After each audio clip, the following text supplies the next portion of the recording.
বেড়ে গেল। সবকিছু যে এত সহজে হয়ে যাবে তা ভাবতেও পারিনি। হঠাৎ ফোনটা বেজে উঠল। ফোনটা হাতে নিয়ে দেখি এটা তো আমাদের ভার্সিটির বড় ভাই নিলয়। একদম ভদ্র একটা ছেলে, কিন্তু ওকে আমার একদমই পছন্দ না, কারণ এ হলো নীলার ক্লাসমেট। ফকিনি সবসময় নীলার সাথে সাথেই ঘুরঘুর করে। নীলাও কিছু খালি ওর কথাই টেনে আনবে। যাই হোক, ফোনটা রিসিভ করলাম। হ্যালো, আসসালামু আলাইকুম। কেমন আছেন নীলয় ভাই? হুম, ভালোই। তুমি কেমন আছো? আমিও ভালো আছি। কিছু বলবেন ভাইয়া? হুম, ওই আসলে নীলা কি কখনো আমার সম্পর্কে কিছু বলেছে তোমাকে? মানে? ঠিক বুঝলাম না ভাইয়া। তখনই মনে হলো কোনো নারী কণ্ঠ নিলয়কে ডাকছিল। তার কিছু না বলে সে ফোনটা রেখে দিল। অতঃপর সন্ধ্যাবেলা তৈরি হয়ে সোজা নীলাদের বাড়ি এলাম। বাবা মা কেউ আসেনি। বাসাতে ঢুকে দাদু, আঙ্কেল ও আন্টির সাথে দেখা হলো। মনে হয় তেমন কোনো মানুষকে ইনভাইট করেনি। সেটা সবাই পরিচিত মানুষ আর নীলার বন্ধু বান্ধবতার মাঝে নীলা ছিল। আর এটাই হলো এই বাড়ির নিয়ম, খুব পরিচিত লোক ছাড়া কাউকে ডাকা হয় না। সবাইকে দেখতে পেলেও নীলাকে দেখতে পাচ্ছিলাম না। আন্টিকে জিজ্ঞেস করতেই বলল ও রুমে রেডি হচ্ছে। কথাটা বলেই আবার বলল ওই তো নীলা এসে পড়েছে। আমার সাথে সাথে সবাই সিঁড়ির দিকে তাকালো। আমি তো শুধু অবাক হয়ে তাকিয়ে রয়েছি, কারণ নীলা আজ একটা আকাশি নীল শাড়ি পরেছে। আর আমি যতটুকু জানি শাড়ি পরা ওর পছন্দ করে না, কিন্তু ওকে খুব সুন্দর লাগতেছে শাড়িতে। নীলা নিচে এসেই আমার দিকে তাকিয়ে অন্যদিকে চলে গেল। কারণ হলো আমি ওর বার্থডে ভুলে গিয়েছিলাম। তারপর আর কি, কেক কাটা হলো। একটু পর দেখি নীলা পেছনের দিকে তাকিয়ে ছাদের দিকে যাচ্ছে। চিরকুটে তো আমাকে ছাদে যেতে বলেছিল।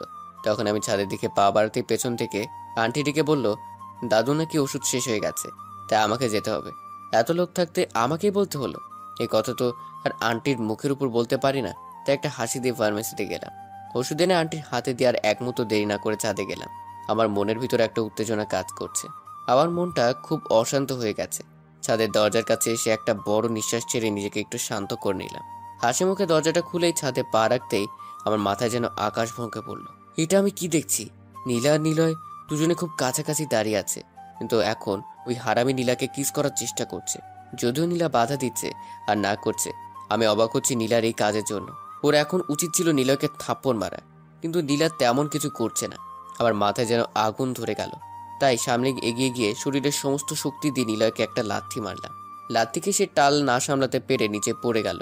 আমি আবার ওকে আর কয়েকটা লাথি মারলাম। এবার লাথিটা মুখ বরাবর গিয়ে পড়েছে, তাই ব্যথায় হারামজাদা চেঁচিয়ে উঠল। আমার তাতে কি, কলার ধরে উঠিয়ে মুখ বরাবর একটা ঘুষি মারলাম। যখন আরেকটা মারতে যাব, নীলা এসে পেছন থেকে বাধা দিল, বলল লাবিব ছাড়, ওকে কি করছিস? ও ব্যথা পাচ্ছে, ওর কষ্ট হচ্ছে, ছাড় বলছি। কে শোনে কার কথা? নীলাকে সরিয়ে দিয়ে আর একটা পেট বরাবর দিলাম। শালায় আবার চেঁচিয়ে উঠল, নিজেকে আমার থেকে ছাড়ানোর চেষ্টা করলো। তখন নীলা আমাকে সর বলে একটা ধাক্কা দিল। আমি ধাক্কাকে দূরে সরে গেলাম। আর নীলা দৌড়ে গিয়ে নিলয়কে উঠাতে উঠাতে কান্না সরে বলল তুমি ঠিক আছো তো? তুমি ঠিক আছো তো? আশ্চর্য, আমি নীলয়কে মারছি বলে নীলা এইভাবে রিয়েক্ট করছে কেন? তাই আমি বললাম, আরে নীলা আপু, তুমি পাগল হলে নাকি? ও তো আমার কথা শেষ না করতে না করতেই আমার গালে ঠাস করে একটা থাপ্পড় দিল। আমি অবাক হয়ে বললাম, আরে আপু, ও তো তোমাকে জোর করে কিস করতে চাইছিল, তাই আমি ওকে মারলাম। হ্যাঁ, ও আমাকে কিস করতে চেয়েছিল, কিন্তু করেনি তো। লাবিব, নিলয় আসলে ভালো ছেলে, ও এরকম না। আমি তোকে বুঝিয়ে বলছি কি হয়েছিল। কিন্তু প্লিজ লাবিব, নিচে অনেক লোক, এসব জানতে পারলে সমস্যা হয়ে যাবে। কথাটা শেষ করতে পেছন থেকে আওয়াজ আসলো। কে এইভাবে চিৎকার করলো? কি হয়েছে এখানে? আমি পেছনে তাকিয়ে দেখে আঙ্কেল, নীলা, দাদুকে ও আঙ্কেলকে দেখে অনেক ভয় পেয়ে গেল। আমি তখন এটা সেটা বলে সবকিছু ম্যানেজ করলাম। তখন দাদু বলল, ঠিক আছে, এখন তোরা নিচে আয়। এই রাত্রিবেলায় ছাদে কি করিস তোরা? আচ্ছা দাদু, তোমরা যাও, আমরা আসছি। সবার সাথে সাথে নীলয়ও নিচে চলে গেল। এখন শুধু আমি আর নীলা ছাদে দাঁড়িয়ে আছি। আমি নীলার দিকে তাকিয়ে দেখি এখনো ভয় কুকড়ে আছে, আর সিঁড়ির দিকে এক নজরে তাকিয়ে আছে। আমি তাকে ডাক দিতেই চমকে উঠে বলতে লাগলো, কি হয়েছে? তুমি ঠিক আছো তো? আমার আবার কি হবে? আমি তো ঠিক আছি। জানো, তোমাকে আজ খুব সুন্দর লাগছে, একেবারে নীলপরি। সত্যি বলছি নীলা। একটু লজ্জা পেয়ে বলল, তাই নাকি? তুই কবে থেকে মেয়েদের প্রশংসা শুরু করে দিলি? আমি তো আগেও কতবার সেজেছি, কখনো তো এমন প্রশংসা করিসনি। আজকে এমন কি হলো? এই যে শাড়ি পরে এত সুন্দর করে সেজেছো। ও আচ্ছা, তার মানে তোর শাড়ি পছন্দ, তা আমাকে আগে বললেই পারতি। আমি বললে কি শাড়ি পরতে? তা অবশ্য পরতাম না, কারণ শাড়িতে আমার খুব আনইজি ফিল হয়। আম্মু বললো এজন্য আজ পরলাম। আজকে তোর কি হয়েছে বলতো? তোর মতলবটা কি? আজ এইভাবে কথা বলছিস কেন? আমি আর সময় নিলাম না। পকেট থেকে ওর জন্য কিনে আনা বালা বের করে হাঁটু গেড়ে বসে ওকে প্রপোজ করলাম। Nira, I love you. আমি তোমাকে ভালোবাসি, অনেক আগে থেকেই বাসি, কিন্তু কখনো বলার সাহস পাইনি। আজকে বলছি, তুমি আমাকে বিয়ে করবে?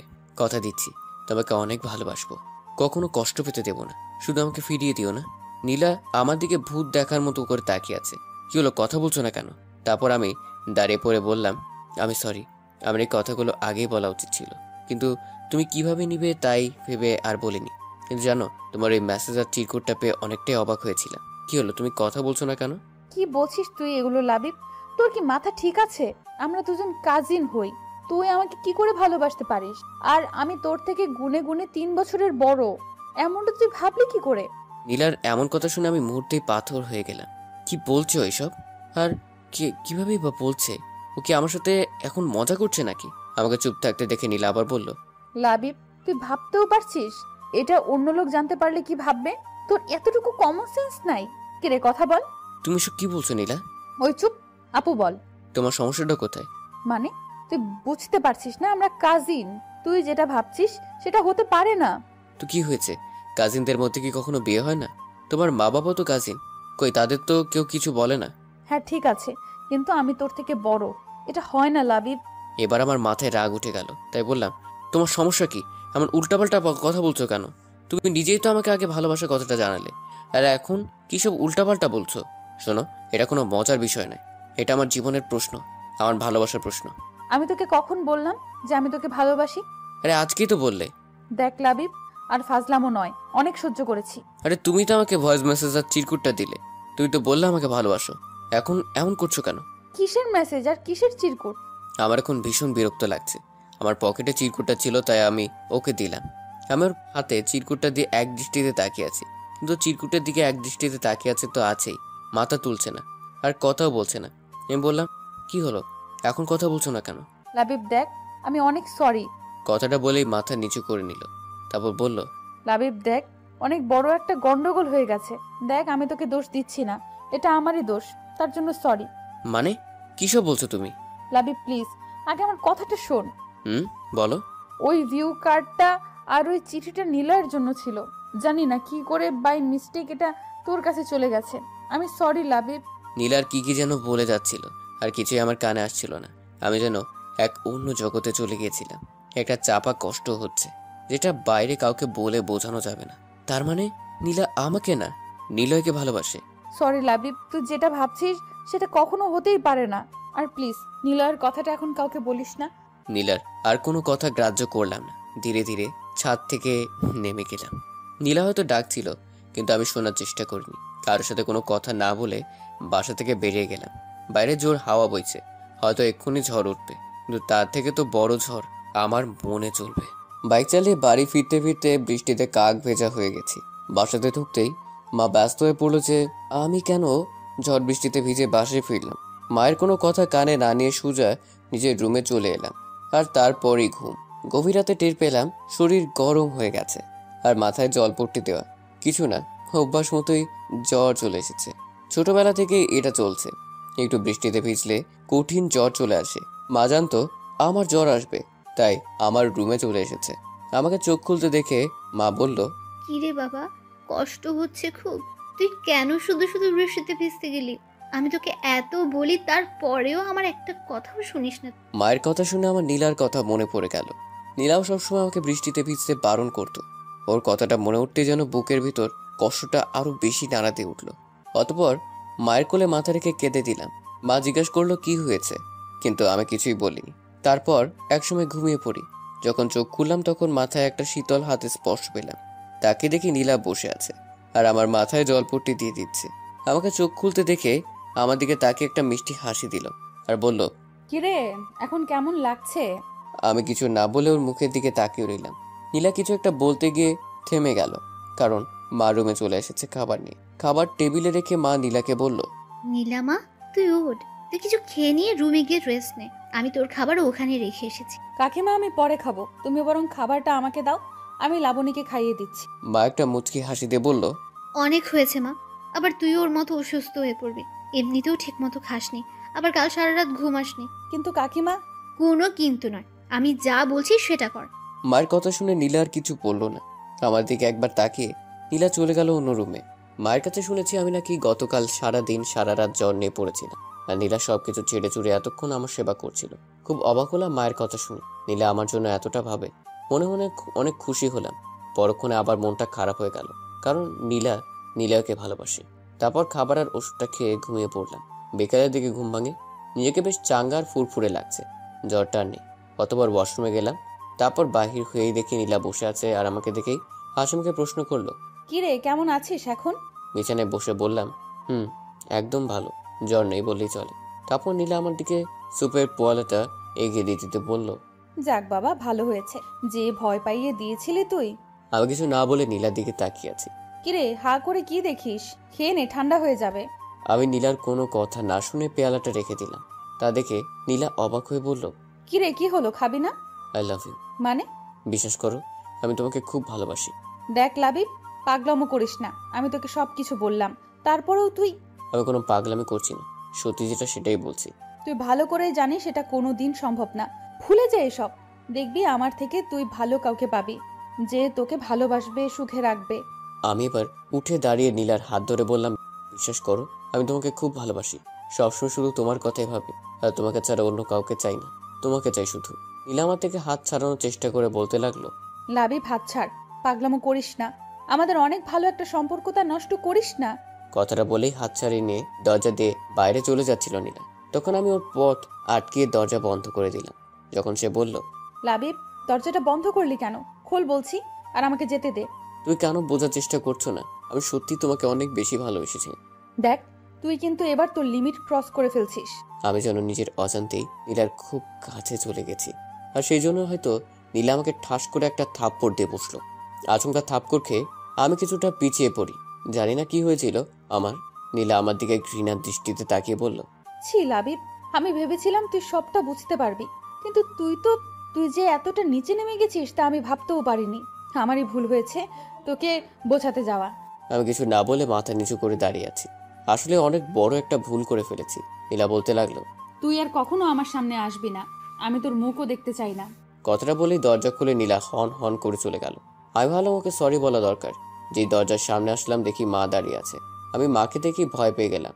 মা কিছু বুঝতে বা শুনতে পাইনি তো। আমি মায়ের দিকে ভয়ের তো চোখে তাকিয়েছিলাম, আর মা আমাকে বলল, কে? নীলা এভাবে চলে গেল? কোনো কিছু কি হয়েছে? যাক, তাহলে মা বুঝতে পারেনি। তাই আমাকে মাকে বললাম, না মা, কিছুই হয়নি। নীলাপুর কি না কি জরুরি কাজ পড়েছে, তাই ওভাবে চলে গেল। তারপর মা চলে গেল। আমি আর নীলাকে সরি বলতে পারলাম না। তারপর অনেক চিন্তা ভাবনার পর ঠিক করলাম আমি নীলাকে ভুলে যাব, আর নীলাকে নিয়ে সব ভুল চিন্তা ভাবনাও মাথা থেকে বের করে দেব। নীলা যা চাই সেটাই হবে। আমি আর আমার মুখ ওকে দেখাবো না। তাই ওর কাছে একটা চিরকুট লিখে ক্ষমা চাই। তার সাথে এটাও লিখেছিলাম যে আমি আর ওর সামনে আসবো না, কোনোভাবে ডিস্টার্ব করবো না। কয়েকদিন পর পরীক্ষা, তাই পরীক্ষার প্রস্তুতিতে নিজেকে ব্যস্ত করে ফেললাম। যথেষ্ট চেষ্টা করেছিলাম, কিন্তু কিছু পরীক্ষা আর ভালো হলো না। একটু কষ্ট হলো বটে। তারপর সবকিছু বাদ দিয়ে ফাইনাল পরীক্ষার জন্য ভালো একটা প্রস্তুতি নিতে লাগলাম। তো আর কি, আলতু আলতু সব কাজ ফেলে দিয়ে পড়াশোনায় মনোযোগ দিলাম। নিয়মিত ক্লাস কোচিং করেই আমার সময় পার হয়ে যেতে লাগলো। লাস্ট 2 মাস নিজেকে অনেকটাই সামলে নিয়েছি। নিয়মিত একটাই রুটিন মেনে চলি। আমার এই পরিবর্তন দেখে বাবা মা অনেক খুশি। আর এতদিন নীলা আপু বা ওই বাড়ির পাশেই যায়নি। তবে দেখা হয়েছিল একদিন ভার্সিটি ক্যাম্পাসে। ও চোখে আমার জন্য শুধু ঘৃণাই দেখেছিলাম। পরীক্ষার আর 10 দিন বাকি, তাই জোর দিয়ে পড়াশোনা করছি। আর বাসা থেকে বের হওয়া একদম বন্ধ করে দিয়েছি। এতক্ষণ যা শুনছিলেন সেটা ছিল অতীত। চলেন এখন বাস্তবে ফেরা যাক। আসতে পারি? আমার ভাবনায় ছেদ পড়লো নীলা আপুর ডাকে। তাকে দেখি দরজার বাইরে দাঁড়িয়ে আমার দিকে তাকিয়ে আছে। আভি কিছু বলে অবাক হয়ে ওনার দিকে তাকিয়ে আছে। তারপর উনি ভিতরে আসলেন, এসে বলতে লাগলেন, কিরে, তুই এসে শুয়ে আছিস, ব্যাগপত্র গুছাবি কখন? জলদি কর, বাসাতে সবাই তোদের জন্য অপেক্ষা করছে। আচ্ছা, তোর কি জিনিস লাগবে তুই আমাকে বল, আমি ব্যাগে গুছিয়ে দিচ্ছি। আমি অবাক হয়ে তার দিকে তাকিয়ে আছি। নীলা আপু হঠাৎ আমার সাথে এরকম অদ্ভুত আচরণ করছেন কেন? এ তো কয়েকদিন আগেও তো আমাকে দেখতে পেত না। আমাকে এরকম ঘৃণা করে বললেই চলে, আর এখন নিজে এসেই আমার সাথে মিশতে চাচ্ছে। আগের মতো নর্মাল ভাবে কথা বলছে। কাহিনী কি? কিরে কি ভাবছিস বসে বসে? আমি তোকে কিছু বলেছিলাম? না, কিছু না। ও আচ্ছা, আপনি কেমন আছেন? আমি তো ভালো আছি, কিন্তু তুই তো দেখছি কয়েকদিনে একেবারে বদলে গেছিস। কই না তো, আমি তো আগের মতোই আছি। সে তো দেখতেই পাচ্ছি। নিজে থেকেই কিছু বলিস না, কেমন জানি ঠান্ডা ঠান্ডা মেজাজ। আমি কিছু জিজ্ঞাসা করলে গম্ভীর ভাবে উত্তর দিচ্ছিস। কিরে তুই শুনছিস? মানে আমি নীলা আপুর এরকম ব্যবহারে অবাক হয়ে আছি। কি মুখে কথা নাই? হ্যাঁ শুনছি, আপনি বলেন। কচু শুনেছিস? কিছু বললেন? না, কিছু বলিনি। তুই বরং বল তোর কি কি জিনিস গোছাতে হবে। না ধন্যবাদ, আপনাকে কিছু করতে হবে না, আমি নিজেই করে নিচ্ছি। কিরে, তুই কখন থেকে আপনি আপনি করছিস? তুই আমাকে আপনি কবে থেকে বলছিস? আগে বলিনি তো কি হয়েছে, এখন তো বলছি। তাছাড়া বড় আপুকে তো আপনি করেই বলবো, তাই না? নীলা কিছু বলতে চাইছিল, কিন্তু আমি উঠে গিয়ে আলমারি থেকে এক মনে দেখে দেখে কাপড় বের করছিলাম ব্যাগে ভরার জন্য। তারপর নীলা আপু কিছুক্ষণ পিছনে দাঁড়িয়ে থেকে চলে গেলেন। এখন আমি দাদু বাড়িতে নিজের রুম গোছাচ্ছি। চাঁদের রুমটা আমি নিয়েছি।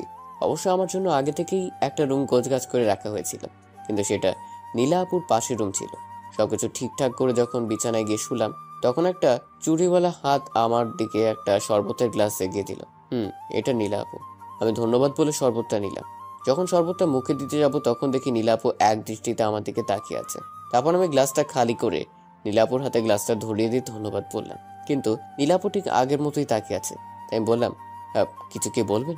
তোর জন্য আগে থেকেই একটা রুম পরিষ্কার করা হয়েছিল, তুই আবার ছাদের এই রুমটাতে আসলি কেন? জি, আসলে আমার এই রুমটা খুব পছন্দ হয়েছে। কেমন নিরিবিলি, আর সবসময় খুব ভালো আলো বাতাস আসে। তাছাড়া ছাদটা একেবারেই পাশে আছে, তাই আর কি।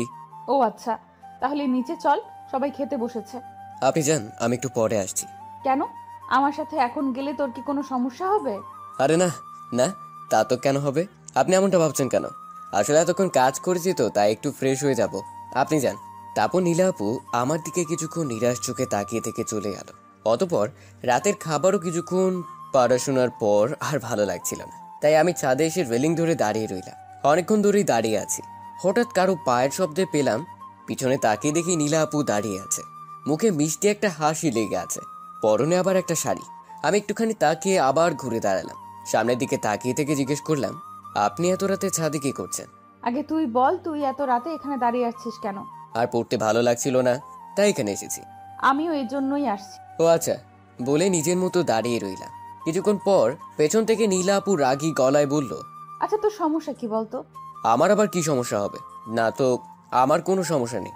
এদিক ওদিক আমার দিকে তাকিয়ে কথা বল। কি বলবো? আচ্ছা, তুই কি আমার উপরে রেগে আছিস নাকি ইগনোর করছিস? কি আশ্চর্য, আমি আপনার উপর রাগ করলাম কখন? আর আপনাকে ইগনোরই বা কোথায় করলাম? তাহলে আমি তোর সাথে কথা বলতে চাচ্ছি, কিন্তু তুই তো আমার সাথে কথা বলতেই চাচ্ছিস না। আর কি কখন থেকে আপনি আপনি করছিস? কোথায় কথা বলছি না? আমি তো আপনার তাকে ঠিকভাবেই কথা বলছি। লাবি প্লিজ, এরকম করিস না, আমার আর ভালো লাগছে না। তুই আবার আগের মতো কথা বল না। আগে তো কত বক বক করতি, বক বক করে আমার মাথা গরম করে দিতি। নীলাপু এটা কেন, ওটা কেন, আর এখন কি হয়েছে তোর? কিছুই হয়নি। আগে আপনাকে বিরক্ত করতাম, তার জন্য সরি। আপনার সাথে অনেক বাজে ব্যবহার করেছিলাম, তার জন্য সরি। আবার এখানে এসেও আপনাকে অস্বস্তির মধ্যে ফেলে দিলাম, তার জন্য সরি। আসলে আমার এছাড়া কোনো উপায় ছিল না, মায়ের কথা এখানে আসতেই হলো। আমি তোকে কি বলছি আর তুই কি বলছিস? তুই ওই দিনের জন্য এমন করছিস, তাই না? আচ্ছা, আমি সরি। তোকে ওই দিন থাপ্পড় মারা আর ওই রকম কথাগুলো বলা আমার একদমই উচিত হয়নি। আমি হয়তো একটু বেশি বেশি করে ফেলেছিলাম। আপনি সরি বলছেন কেন? আসলে আমি ওই দিন কাজই এমন করেছিলাম। আপনার জায়গায় যে কেউ থাকলেও এমনই করতাম, হয়তো তার থেকে বেশি কিছুই করতো। আপনি তো শুধু। তাহলে তুই আমার সাথে ঠিক করে কথা বলছিস না কেন? সব ভুলে গিয়ে আবার আগের মতো হয়ে যা না। আমরা আবার আগের মতো মজা করে থাকবো একসাথে। তোর মনে আছে আমরা ছোটবেলা থেকে এই চেষ্টা করতাম যেন সবাই একই বাসাতেই থাকতে পারি? এখন তো আমরা সবাই একই সাথেই আছি, কিন্তু তুই কেমন জানি হয়ে গেছিস। আগের মতো হয়ে যা না প্লিজ। এখন তো সব কিছু ঠিক হয়ে গেছে। আমি অন্যদিকে তাকিয়ে অন্যমনস্ক হয়ে বললাম, সবকিছু ঠিক হয়ে গেছে, কিন্তু এখন না, সবকিছু আগের মতো নেই। কথাটা বলেই ছাদ থেকে চলে এলাম। এখন একটা কথাই আমার মাথায় ঘুরছে যে নীলার কি হয়েছে? হঠাৎ করেই ওর এরকম পরিবর্তন কি করে হলো? যে ঘটনার রেশ আমি এখনো কাটাতে পারিনি। ও কি করে এত সহজে? সকালে ঘুম থেকে উঠে মাথায় বিরক্তি চেপে বসলো। এমনিতে রাতে অনেক দেরিতে ঘুমিয়েছিলাম, আর এখন এত সকালে নীলা আপু এসে আমার স্বাদের ঘুমটা ভাঙিয়ে দিল। তাই বললাম নীলা আপুকে, আপনাকে কে বলেছে আমাকে ঘুম থেকে জাগাতে? ও মা, কতটা বেলা হয়েছে দেখেছিস? আর কত ঘুমাবি? তাতে কি হয়েছে?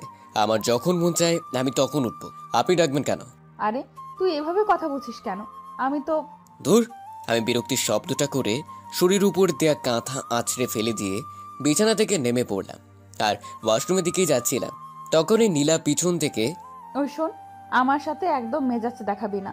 আমি তোর মায়ের কথায় তোরে ডাকতে এসেছিলাম। কাকিমা বলেছিল যে আজকে নাকি তোর একটা ক্লাস টেস্ট আছে, সেজন্যই এসেছিলাম। চাটা খেয়ে নিস। চায়ের কাপটা একরকম আঁচড়ে রেখেই দিয়ে চলে গেল। আমি মনে মনে কিছুটা অনুতপ্ত হলাম। মাকে আমি বলেছিলাম আমাকে যেন ডেকে দেয়, আর এখন নিজেই ভুলে গেছি বেচারি ডাকতে এলো অথচ এতগুলো কথা শুনে দিলাম। কার মুখ দেখে যে ঘুমাতে গিয়েছিলাম। রাতে আয়নার সামনে যাওয়াটা একদমই ঠিক হয়নি। তড়িঘড়ি করে রেডি হয়ে নোটস ঘাটতে লাগলাম। নাস্তা খাওয়ার সময় নেই, আর নিচেও গেলাম না। কিছুক্ষণ পর দেখি নীলা আপু প্লেটে করে নাস্তা নিয়ে এলো। এসেই তার সামনে রেখে দিয়ে বলল, কাকিমা পাঠিয়েছে, খেয়ে নিস। কথাটা আমার কেমন যেন নিরামিষ নিরামিষ লাগলো। আমি কিছু বলার আগেই নীলা আপু চলে গেল। তারপর খেয়ে নিলাম। কিছুক্ষণ পর ভার্সিটি যাওয়ার জন্য নিচে আসতেই মা জিজ্ঞেস করলো, কিরে কোথায় যাচ্ছিস? খাবি না? আমি বেশ অবাক হয়ে বললাম, একটু আগে তো তুমি। এটুকু বলেই থেমে গেলাম। তাকে দেখি নীলা আপু টেবিলে বসে নিজের মতোই খাচ্ছে।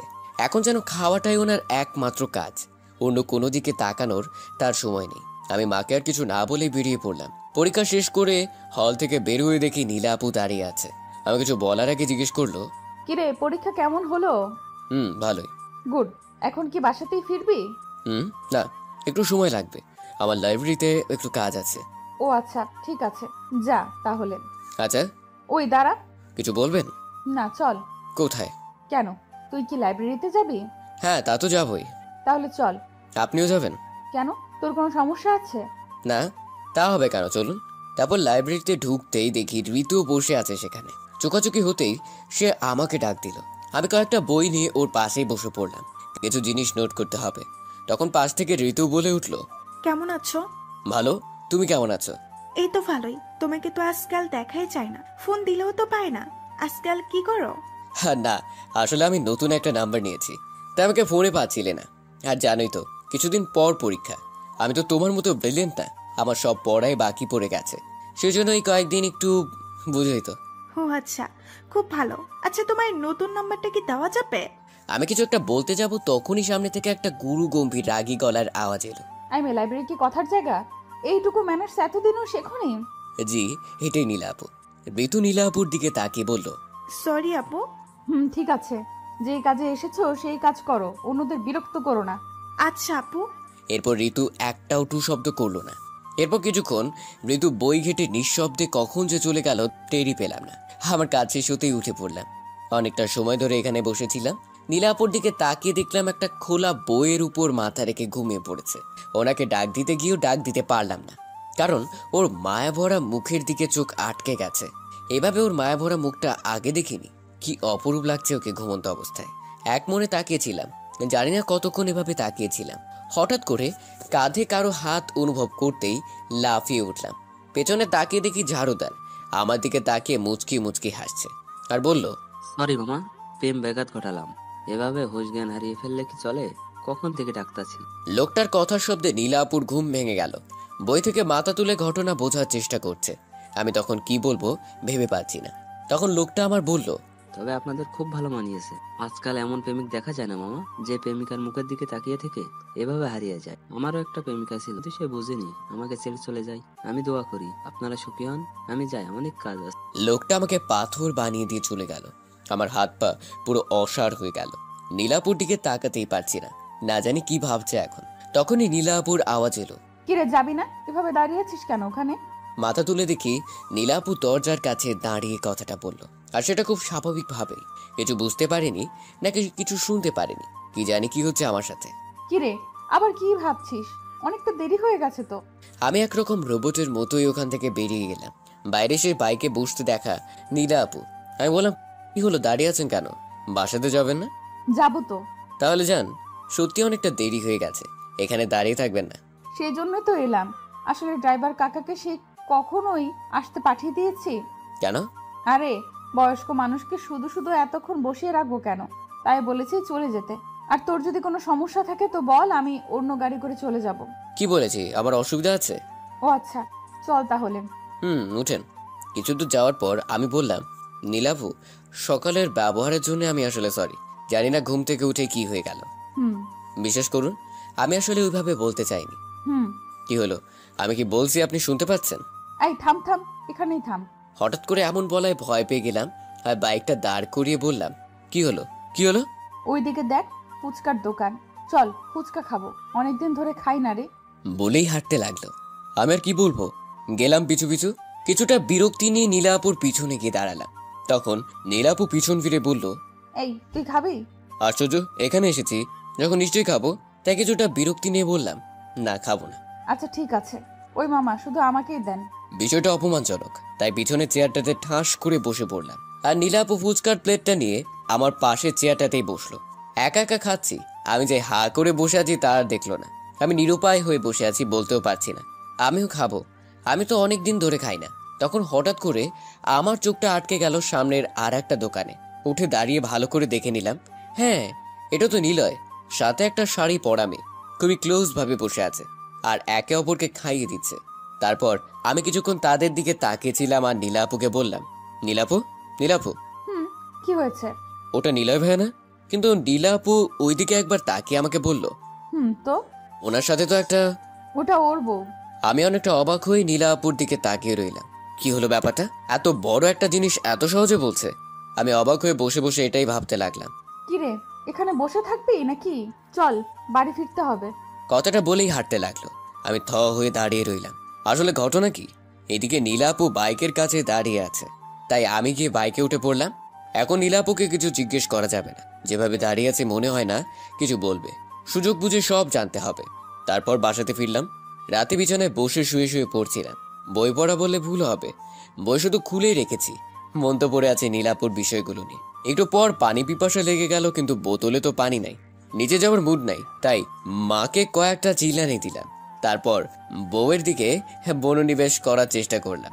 অনেকটা সময় হয়ে গেল কিন্তু মা আসছে না, তাই আবারও চিল্লানি দেওয়ার জন্য হা করলাম। কিন্তু তার আগেই নীলা আপু এসে দাঁড়িয়ে আছে। রুমে ঢুকলো কখন টের তো পেলাম না। কি রে, এইভাবে গরুর মতো চিল্লাচ্ছিস কেন? আমার কাজ ছিল তাই আম্মুকে ডাকছিলাম, কিন্তু আপনাকে তো ডাকিনি। আপনি আসলেন যে? কাকিমা রান্না করতেছে, কি বলার আছে আমাকে বল। ওই মানে আসলে খাওয়ার পানি শেষ হয়ে গেছে, তাই জন্য ডাকছিলাম। কি, এই সাধারণ একটা কাজের জন্য তুই কাকিমাকে এইভাবে ডাকছিলি? নিজে গিয়েই তো আনতে পারিস। তো কি হয়েছে? আমার তো নিচে যেতে ইচ্ছে করছিল না, তাই মাকে ডাকছিলাম। আর আপনার যদি অসুবিধা হয় তো আপনাকে এনে দিতে হবে না। আম্মু, ওই চুপ, বোতল দে। এই যে এখানে আছে। তারপর বোতল সেটা নিয়ে চলে গেল। একটু পর আবার আসলো নীলা আপু। এই নে তোর পানির বোতল। তখন আমি বই থেকে মুখ তুলে দেখি নীলা আপু আমার দিকেই তাকিয়ে আছে। আমি বললাম, কিছু কি বলবেন? না, পরক্ষণে আবার নীলা আপু বলে উঠলো, অ্যাটলিস্ট একটা ধন্যবাদ তো দিতে পারতিস নাকি? কেন? কেন মানে, আমি এত কষ্ট করে পানি এনে দিলাম, একটা ধন্যবাদ তো দেওয়া উচিত, তাই না? ও ধন্যবাদ। তারপর আমি আবারও বইয়ের দিকে চোখ দিলাম। তখন নীলাপু আবারও বলে উঠলো, আচ্ছা কি পড়ছিস? বই। সেটা তো আমিও দেখতে পাচ্ছি। তাহলে জিজ্ঞেস করছেন কেন? আজব তো, এভাবে কথা বলছিস কেন? আমি আবার কিভাবে কথা বললাম? ধুর। বিরক্তি নিয়ে রুম থেকে চলে গেল। আমি বসে বসে মুচকি মুচকি হাসতে লাগলাম। হ্যাঁ যাক, প্রতিশোধ ঠিকঠাক ভাবে নেওয়া গেছে। এখন বুঝবে ফুচকার দোকানে আমার কেমন লাগছিল। কেন জানি না, খুব মজা লাগছে। আর নিজেকে ধরে রাখতে পারলাম না। বিছানার উপর উঠে নাচানাচি শুরু করে দিলাম। হঠাৎ করে দরজার দিকে চোখ পড়তেই কাঠ হয়ে গেলাম। নীলাপু অবাক হয়ে চোখ বড় করে আমার দিকে তাকিয়ে আছে। নীলা আবার এখানে কি করতে এলো? আমি আবার বিছানার উপর চুপ করে বসে পড়লাম। তার বইটা হাতে নিয়ে ওটাতেই মুখ গুজলাম। গাটা একটু কাত করে দেখলাম নীলা আপু একদম বিছানার ধারে এসে দাঁড়িয়ে আছে। তাকে দেখি মুখে আবার মুচকি হাসি। যেটা ভয় ছিল ঠিক সেটাই হলো। নীলা আপু আমাকে জিজ্ঞেস করলো, লাবিব, তুই এতক্ষণ কি করছিলি রে? কই না তো, কিছু না। আচ্ছা তাই, আপনি আবার এখানে কি করতে আসছেন? তোর মা পাঠালো, নিচে গিয়ে খাবার খেতে বলেছে, নাকি খাবারটাও উপরে এনে দিয়ে যাব? না থাক, আমি নিচে গিয়ে খাবো। আপনি যান, আমি আসছি। ঠিক আছে, আয় তাহলে। আর শোন, নেক্সট টাইম দরজাটা লাগিয়ে নিস, কেন? কারণ এরকম নাচ দেখে মানুষ হার্ট অ্যাটাক করতে পারে। কথাটা বলে উচ্চস্বরে হাসতে হাসতে চলে গেল। আমাকে এরকম একটা অপমান করবে ভাবতেই পারিনি। কিন্তু এরকম হৃদয় কাড়া হাসি শুনে কেউ আর রাগ করে থাকতে পারে না, কেউই না। যাই হোক, আমি খাবার টেবিলে আসতেই দেখি নীলা আপু খাবার টেবিল ছেড়ে উঠে যাচ্ছে, আর বাকিরা সবাই অট্টহাসি দিতে ব্যস্ত।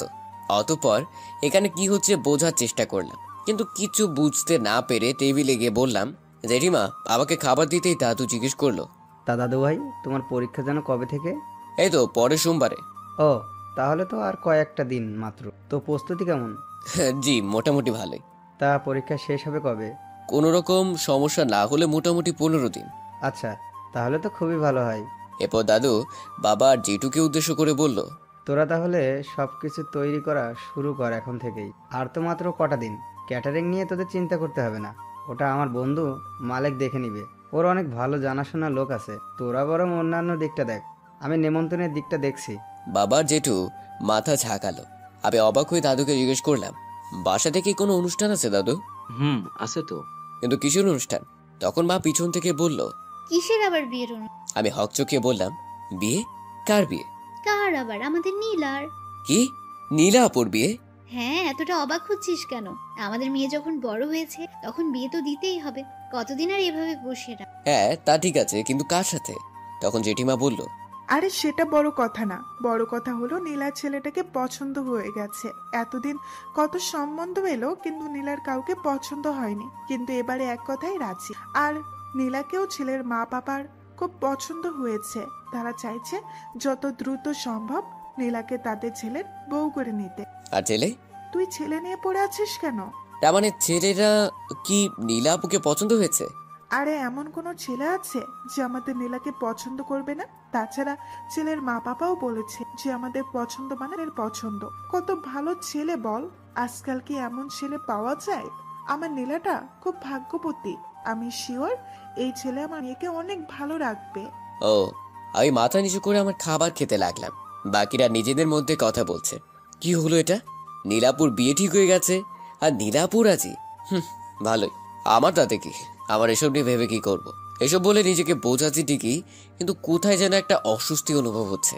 খাবার শেষে সোজা চলে এলাম, বিছানায় এসে চুপ করে বসে আছি। না, আসলে আমি ভুল ভাবছি। বারবার একই ভুল কেন করছি? আসলে এখানে এসে নীলাপুর ব্যবহারে আমি অনেক কিছুই ভেবেছিলাম।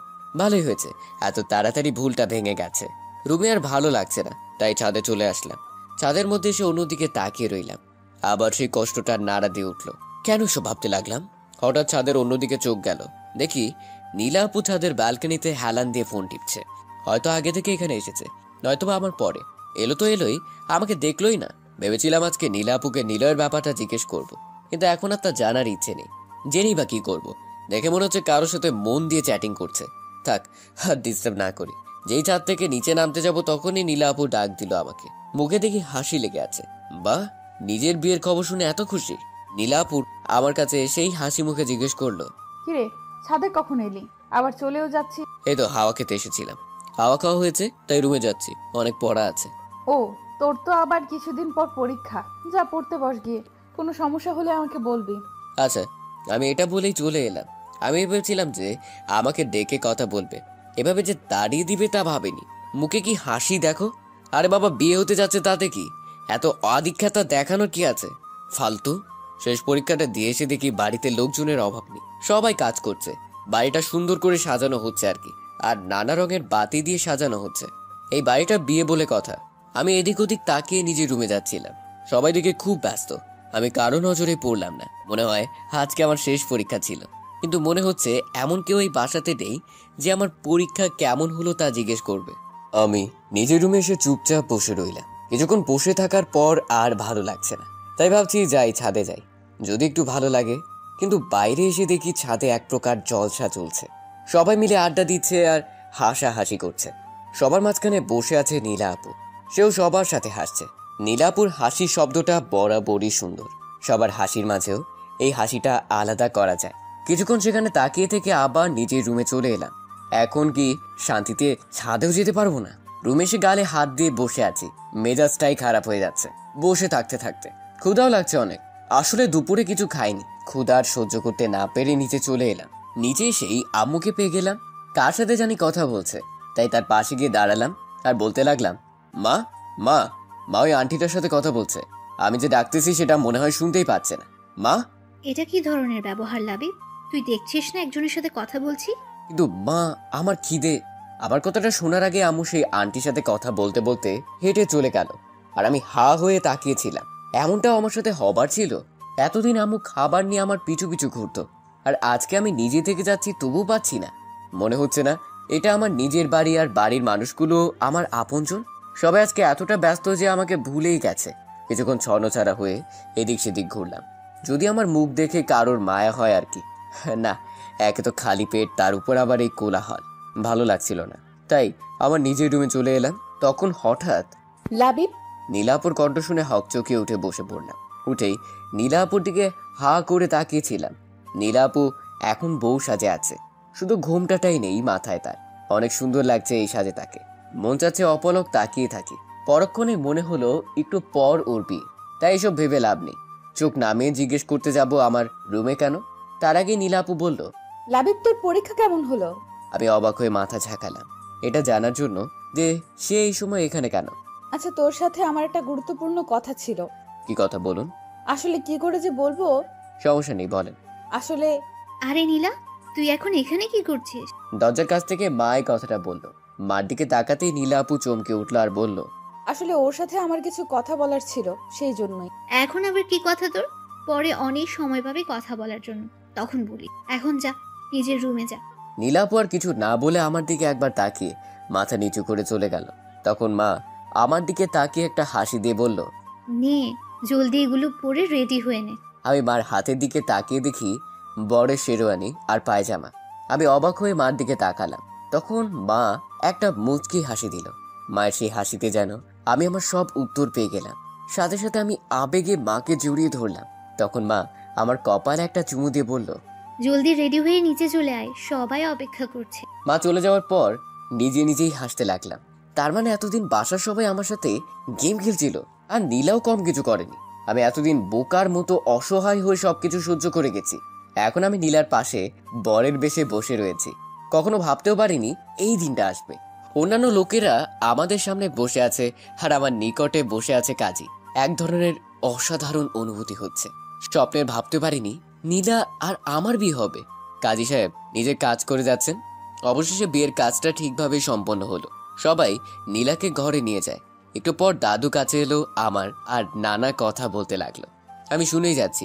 কিছুক্ষণ পর বিরক্ত হয়ে গেলাম। বুড়ো কথা বলছে তো বলেই যাচ্ছে। অবশেষে বুড়োর কথা থেমেছে। রাত 12টা বাজে। আমি দৌড়ে নীলার ঘরের সামনে গেলাম। মানে এটাই এখন আমাদের বাসর ঘর। আমি দরজার সামনে এসেই কয়েকটা বড় বড় নিঃশ্বাস ছাড়লাম। কয়েক সেকেন্ডেই যেন হার্টবিট ডাবল হয়ে গেছে, বুকটা ধরপর করছে। যাই হোক, সাহস করে দরজা খুলতে গেলাম। কি, দরজা তো খুলছে না, মনে হয় ভিতর থেকে লক করা। কিন্তু বাসর ঘরে তো বরের ঢোকার আগে দরজা লক হয় না। আবার চেষ্টা করলাম কিন্তু দরজা খুলছে না, তাই বাধ্য হয়ে দরজায় টোকা দিলাম। বেশ কিছুক্ষণ অপেক্ষা করার পর দরজাটা খুলে গেল। দরজা একটু ফাঁক হতেই আমি ভিতরে ঢুকে পড়লাম। গিয়েই হা করে দাঁড়িয়ে রইলাম। আমার বউ গেল কই? না মানে বউ আছে কিন্তু বউ আর বউ নেই। আমাকে এভাবে তাকিয়ে থাকতে দেখে সামনে দাঁড়িয়ে থাকা নীলা বলল। কিরে, এভাবে তাকিয়ে আছিস কেন? কি হয়েছে? তোমার বউয়ের সাজ কোথায়? ও আসলে ভীষণ অস্বস্তি হচ্ছিল, তাই খুলে ফেলেছি। তুই তো জানিস আমি এসবে কমফোর্টেবল না। ও আচ্ছা, আর একটু অপেক্ষা করলে কি হতো, অন্তত আমার জন্য একটু সহ্য করতেন। নীলার কিছু না বলে ঘুরে বিছানায় গিয়ে বসে পড়লো। দুজনেই চুপচাপ বসে রয়েছি, কেউ কিছু বলছি না। নীলাকে দেখে খুব চিন্তিত মনে হচ্ছে, তাই আমি জিজ্ঞেস করলাম, কি হয়েছে? তোমাকে এমন দেখাচ্ছে কেন? কোনো সমস্যা? নীলা না সূচক মাথা নাড়িয়ে চুপ করে বসে আছে, আর কিছু একটা ভাবছে মনে মনে। আমি ওর দিকে ঘেঁষে বসে ওর হাতটা ধরলাম। নীলা আমাকে অবাক করে দিয়ে হাতটা ছাড়িয়ে নিয়ে উঠে দাঁড়ালো, আর এক নাগারে বলতে লাগলো। সরি লাবিব, আমাদের মাঝে কিছু হওয়া সম্ভব না। আমি তোকে স্বামী হিসেবে মেনে নিতে পারবো না। মানে কি? আমি কথাটা শুনে দাঁড়িয়ে পড়লাম। নীলা অন্যদিকে মুখ করে দাঁড়িয়ে আছে। আমি অবাক হয়ে, কি বলছো এসব? I am sorry Labib, but তোকে স্বামী হিসেবে মেনে নেওয়া আমার পক্ষে সম্ভব না। তুমি আমার সাথে মজা করছো নাকি? এটা কি কোনো মজা করার সময়? আমি কোনো মজা করছি না, আমি সিরিয়াস। কথাটা বলে নীলা আমার দিকে ঘুরে তাকালো। ওর চোখে জল ছলছল করছে। ওকে দেখে মনে হচ্ছে ও সিরিয়াস, কিন্তু কেন? এত সবকিছু হয়ে যাবার পর এমনটা কেন? আমি যতটা জানি নীলার এই বিয়েতে যথেষ্ট সম্মতি ছিল, যার কারণে আজকে আমাদের বিয়ে হয়েছে। দেখো, আমি সত্যি বুঝতে পারছি তুমি কি বলছো, কিন্তু এখন এসব বলার মানে কি? আর কেন বা বলছো? আমি সরি লাবিব। আর কাঁদছো কেন? বিশ্বাস কর, আমি তোকে কষ্ট দিতে চাইনি, আর ঠকাতেও চাইনি। আমি অনেক চেষ্টা করেছিলাম। মানে কি? কি হয়েছে একটু বলবে? আর এই কান্নাকাটি বন্ধ করো। আমি সরি। বুঝতে পারছি না আমি কি করব। এখন তো আমার কাঁদা উচিত, কিন্তু এ কেন কাঁদছে? তখন নীলা চোখ মুছতে মুছতে বলল। তোর মনে আছে বিয়ে হওয়ার আগে তোর রুমে গিয়েছিলাম? আছে। তুমি কিছু একটা বলতে চাইছিলে, কিন্তু আম্মু আশায় আর বলতে পারোনি। হ্যাঁ, আসলে নিলয়। কি আবারই নিলয়? এখানে আবার নিলয় কোথা থেকে আসলো? নিলয় এখন হসপিটালে আছে। ও, খুবই দুঃখজনক। কিন্তু হসপিটালে থাকার সাথে আমাকে না মেনে নেওয়ার কি কারণ? কারণ আছে। কি কারণ? আজকে ও শুধু হসপিটালে আমার কারণেই আছে। আমার কারণেই ওর অ্যাক্সিডেন্ট হয়েছে। তোমার কারণে মানে? নিলয় আমাকে এখন ভালোবাসে, আরও চাইনি আমি বিয়ে করি, কিন্তু। এক মিনিট। কিসের ভালোবাসা? নিলয় কে হয় তোমার? বিয়ে নিয়ে কথা বলার? ও নিজেই তো বিবাহিত। না, নিলয় বিয়ে করেনি। বিয়ে করেনি মানে? তুমি তো বলেছিলে ও বিয়ে করেছে। আর বিয়ে যদি না করে থাকে তাহলে ওই মেয়েটা কে ছিল? আসলে ব্যাপারটা একটু জটিল। নিলয়ের একটা যমজ ভাই আছে যার নাম নীল। আমিও সেটা জানতাম, কিছুদিন আগে নিলয় জানিয়েছিল, কিন্তু আমি বিশ্বাস করিনি। বিশ্বাস করলে হয়তো আজকে এত কিছু হতো না। কথাটা বলেই আবার কান্না শুরু করলো। আবার নীলের যমজ ভাইয়ের কথা শুনে কেমন যেন জট বেঁধে গেল। তখনই আমি বললাম, তার মানে তুমি বলতে চাচ্ছ ওই মেয়েটা নীলের বউ আর নিলয়ের ভাবি? আমি প্রথমে নিলয় আর ওর ভাবিকে একটা রেস্টুরেন্টে দেখেছিলাম। নিলয়ের সাথে অন্য মেয়েকে দেখে আমার রাগ উঠে যায়, তাই আমি ওদের সামনে যাই আর জিজ্ঞেস করি যে এই মেয়েটাকে। তখন নিলয় কোনো উত্তর দেয়নি। তখন ওর সাথে থাকা মেয়েটা মানে ভাবি বলেছিল নিলয় নাকি ওর স্বামী। কিছুদিন আগেই ওদের বিয়ে হয়েছে। নিলয়ের বিয়ের কথাটা যেন আমার বিশ্বাসই হচ্ছিল না। আমি বারবার নিলয়কে জিজ্ঞেস করার পরও কোনো উত্তর দিচ্ছিল না। তাই আমি ধরেই নিয়েছিলাম যে নিলয় আমাকে ঠকিয়ে বিয়ে করে নিয়েছে, যার কারণে আমি ওর সাথে সব যোগাযোগ বন্ধ করে দিই। ও আমার সাথে দেখা করার অনেক চেষ্টা করেছিল। ওর প্রতি এত ঘৃণা সৃষ্টি হয়েছিল যে আমি দেখা করিনি। তাহলে কি করে জানলে ওটা ওর ভাবি ছিল? আর যদি ওর ভাবি ছিল তাহলে তাকে কেন স্বামী ভাবতো? নিশ্চয়ই মেয়েটা জানতো তারা জমজ ছিল। বলছি, কালকে কিছু জিনিস কেনার জন্য শপিং মলে যাই। এখানেই নিলয়ের মুখোমুখি হই, তাই বাধ্য হয়েই ওর কথা আমাকে শুনতে হয়েছিল। আসলে নিলয়ের ভাই নিলয় বাইরে থেকে লেখাপড়া করেছে। ওখানে থাকতেই নাকি ওর ভাইয়ের একটা মেয়ের সাথে রিলেশন হয়। দেশে আসার পরেই ওদের বিয়ে হয়, কিন্তু বিয়ের কয়েকদিন পর নাকি নীল মারা যায়। আর ওই মেয়ে নীলের মৃত্যুতে মেন্টালি ডিসেবল হয়ে পড়ে আর নিলয়কে তার স্বামী ভাবতে শুরু করে দেয়। ডাক্তারের কথা অনুসারে নিলয় নীল হিসেবে অভিনয় করে যাচ্ছে ওর ভাবিকে সুস্থ করতে। ওই দিন আমি নিলয়ের কোনো কথাই বিশ্বাস করিনি, কারণ নিলয় আমাকে কখনো ওর যমজ ভাইয়ের কথা বলেনি। আসার সময় ওকে আমি আমার বিয়ের কথা বলে দিয়েছিলাম আর আমাকে ডিস্টার্ব করতে বারণ করেছি। আর আজকে অন্য একটা নাম্বার থেকে নিলয় আমাকে ফোন দেয়। আমাকে অনেক বোঝানোর চেষ্টা করে, কিন্তু আমি ফোন রেখে দেই। তারপর আমার ফোনে অনেকগুলো ছবি আসে নিলয়ের নাম্বার থেকে। এই দেখ। বলেই নীলা আমার দিকে ফোনটা এগিয়ে দিল। ছবিগুলো দেখে বুঝলাম এগুলো নীলের বিয়ের ছবি। সেখানে নীল আর নিলয় দুজনই আছে। ছবিগুলো দেখে আমি নীলাকে বললাম, যখন জেনে গেছিলে নিলয় তোমাকে ঠকায়নি, তাহলে আমাকে বিয়ে করলে কেন? না করে দিলে তো সব শেষ হয়ে যেত। আর তুমি এখন বলছো? আমি কি করব ঠিক বুঝতে পারছিলাম না তো। এত কম সময়ের মধ্যে এত কিছু হয়ে গেল যে আমি তো এটা তোকে জানাতেই তখন তোর রুমে গিয়েছিলাম আর বলে উঠতে পারিনি। আর অন্য কাউকে বলার সাহস পাচ্ছিলাম না।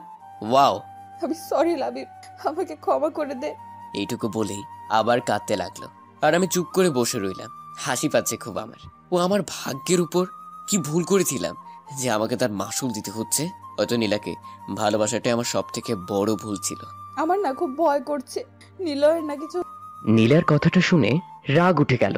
যদিও সে কেঁদে কেঁদে কথা বলছে, কথা শুনে মনে হচ্ছে সব খাবার ওর আর নিলয়েরই হয়েছে, আর আমার সাথে কিচ্ছুই হয়নি। আমার জীবনটা শেষ করে দিল এই মেয়েটা, আর এখন বসে বসে অন্যের জন্য কান্না করছে। হঠাৎ করেই নীলার ফোনটা বেজে উঠলো। তারপর নীলা ফোনটা রিসিভ করলো। আমি যেটুকু বুঝলাম, নীলা এখন আউট অফ ডেঞ্জার। নীলাকে এখন দেখে মনে হচ্ছে ও অনেকটাই নিশ্চিন্ত। হাসি মুখে চোখের পানি মুছতে মুছতে ওয়াশরুমে চলে গেল। আর আমি নিজের জায়গাতেই বসে রইলাম। আমার মনের ভিতর যে কি ঝড় বইছে তা আমি বলে বোঝাতে পারবো না। কিছুক্ষণ পর নীলা বেরিয়ে এসে আর জিজ্ঞেস করলো, লাবিব, তুই ঠিক আছিস? কিরকম হাস্যকর একটা প্রশ্ন। আমার সাথে এত কিছু করে এখন বলছে আমি ঠিক আছি কিনা। আমি ঠিক আছি। আমার আবার কি হবে? তাহলে তোকে এমন দেখাচ্ছে কেন? আমি কিছু না বলেই দরজার দিকে পা বাড়ালাম। পেছন থেকে নীলা বলে উঠলো, কোথায় যাচ্ছিস তুই? আমার খুব ঘুম পাচ্ছে, তাই ঘুমাতে যাচ্ছি। তাহলে ওইদিকে কোথায় যাচ্ছিস? কই ঘুমাবি তুই? আমার রুমে। কেন? কেন আবার? এটা তো তোমার রুম। একটু পর তুমি এটাই বলবে যে তুই আমার সাথে ঘুমাতে পারবি না, তাই আমি নিজে থেকেই চলে যাচ্ছি। তুই এভাবে কথা বলছিস কেন? কেউ যদি জানতে পারে তুই অন্য রুমে ঘুমিয়েছিস তাহলে সবাই কি ভাববে? যেটা ভাবার সেটাই ভাববে। আর এখানে কে কি ভাবলো তাতে কি আসে যায়? আজ হোক বা কাল হোক, সবাই তো জানতেই পারবে। লাবিব, আমি সত্যিই অনেক সরি। তোর সাথে যা হয়েছে তা ঠিক নয়, বিশ্বাস কর। আমি বুঝতে পারছি তোর ভেতরে কি চলছে। এই মুহূর্তে নীলার এইরকম কথাগুলো শুনতে কষ্ট হচ্ছে, খুব রাগও হচ্ছে ওর উপর। তাই নীলার কোনো কথা না শুনে আবার দরজার দিকে পা বাড়াতেই নীলা পেছন থেকে হাত টেনে ধরলো। নীলা আমার হাত ধরতে এতক্ষণে দমিয়ে রাখা রাগটা বেরিয়ে গেল, তাই ঘুরে একটা থাপ্পড় মেরে দিলাম। নীলা থাপ্পড়টা সামলে ওঠার আগেই ওকে দেয়ালের সাথে চেপে ধরলাম। হঠাৎ করে নীলা আমার এমন রাগ দেখে ভয় চুপসে গেল। ভয়ত কণ্ঠে বলল, কি করছিস তুই? তোমার আমাকে কি মনে হয় পুতুল? যখন যা ইচ্ছে তখন আমার সাথে তাই করবা, আর আমি সবকিছু চুপচাপ মেনে নিব? আমি সরি। আর কি বলবো, কিছুই বলার নেই। তাই নীলাকে ছেড়ে দিয়ে ব্যালকনিতে চলে এলাম। বাইরে অনেক ঠান্ডা বাতাস বইছে, আর কিছুক্ষণ পর বৃষ্টি শুরু হলো। বাতাসের ঝটকায় বৃষ্টির ফোঁটা আমার পুরো শরীর এসে পড়ছে। অন্য সময় হলে দৌড়ে এতক্ষণে রুমে চলে যেতাম, কিন্তু আজ এখানে দাঁড়িয়ে দাঁড়িয়ে ভিজছি। খুব ভালো লাগছে এখানে দাঁড়িয়ে থাকতে। যতবারই নীলাকে নিজের করে নেওয়ার চেষ্টা করছি, ততবারই এমন হয়েছে। আমার সব ভাবনা, চিন্তা, আশা, আকাঙ্ক্ষা বরাবরই ভেঙে গেছে। হঠাৎ খেয়াল হলো নীলা পেছন থেকে ডাকছে। এই লাবিব, এইভাবে দাঁড়িয়ে আছিস কেন? ভিজে যাচ্ছিস তো, ভেতরে আয়। কি বললাম শুনতে পাচ্ছিস না? আমি ঘুরে দাঁড়াতেই নীলা আমার হাত ধরে রুমের মধ্যে নিয়ে গেল। এতক্ষণে আমার খেয়াল হলো যে আমার মাথা আর সামনের দিকটা বৃষ্টিতে ভিজে একাকার হয়ে গেছে। তখন নীলা বলছে, দেখেছিস কি অবস্থা করেছিস? ভিজে তো একাকার হয়ে গেছিস। আমি এতগুলো ডাক দিলাম, তুই যেন শুনতেই পেলি না। কি অবস্থা! এখন যদি জ্বর এসে পড়ে তখন কি করবি? তুইও না, দাঁড়া আমি তোয়ালেটা আনছি। ও তোয়ালে এনে আমার মাথা মুছে দিল। আমি শুধু অবাক হয়ে ওর দিকে তাকিয়ে রইলাম। তারপর ও বলল, নে এবার ওয়াশরুমে গিয়ে জলদি চেঞ্জ করে নে, তা না হলে পরে সমস্যা হবে। তারপর আমি চেঞ্জ করে বাইরে আসতে নীলা বলল, যা এখন গিয়ে বিছানায় শুয়ে পড়। কিন্তু আমি তা না করে নীলার মুখের দিকে তাকিয়ে বসে রইলাম। এটুকু সময়ের মধ্যে কি করে স্বাভাবিকভাবে কথা বলছে আমার সাথে। তারপর নীলার ডাকেই বিছানায় আসলাম। বিছানায় আসার পর আশেপাশে খুব সুন্দর করে সাজানো হয়েছে খাটটা দেখতে পেলাম। আমি সাথে সাথে খাট থেকে নেমে পড়লাম। আমাকে এভাবে নামতে দেখে নীলা বলল, কিরে নেমে পড়লি কেন? ঘুমাবি না? আমার ঘুম নিয়ে আপনাকে চিন্তা করতে হবে না। মানে হঠাৎ করে কি হলো তোর? কিছু না। আর আপনার খাটে আপনি ঘুমান, আমার ঘুম নিয়ে আপনাকে মাথা খাটাতে হবে না। তাহলে তুই কোথায় ঘুমাবি? চিন্তা করবেন না, আমি এখন বাইরে গিয়ে আপনাকে কোনো রকম বিপদে ফেলবো না। এরপর আমি সামনের সোফাতে গিয়ে শুয়ে পড়লাম। নীলাও আমার কথা শুনে চুপ করে দাঁড়িয়ে আছে। কিছুক্ষণ পর নীলা এসে আমাকে নরম সুরে বলল, লাবিব, আই লাবিব, শুনছিস? বলেন, কি বলবেন? তুই কি আমার উপর রেগে আছিস? না। দেখ, আমি তোকে কষ্ট দিতে চাইনি, কিন্তু কি থেকে কি হয়ে গেল। আমার ঘুম পেয়েছে, দয়া করে ঘুমোতে দিন। কথাটা বলে আমি অন্যদিকে মুখ করে ঘুমিয়ে পড়লাম। সকালে দরজার বাইরে কারো একটা ডাকে ঘুম ভেঙে গেল। চোখ খুলতেই দেখলাম আমার শরীরে একটা চাদর দেয়া। আমি বুঝলাম নীলা দিয়েছে। তখন নীলার দিকে চোখ পড়তেই দেখি ও এই মাত্র ঘুম থেকে উঠলো। তড়িঘড়ি করে দরজা খুলতে গেল। আমি আবার আমার মতো চোখ বন্ধ করে শুয়ে রইলাম। আর কিছুক্ষণ পর নীলা আমাকে ডাকতে লাগলো। নীলার হাত আমার কপালে অনুভব করতেই সোজা আমি উঠে পড়লাম। একটা মিষ্টি হাসি দিয়ে বলল, যাক, জ্বরটা মনে হয় নেমে গেছে। আমার জ্বর আসছিল?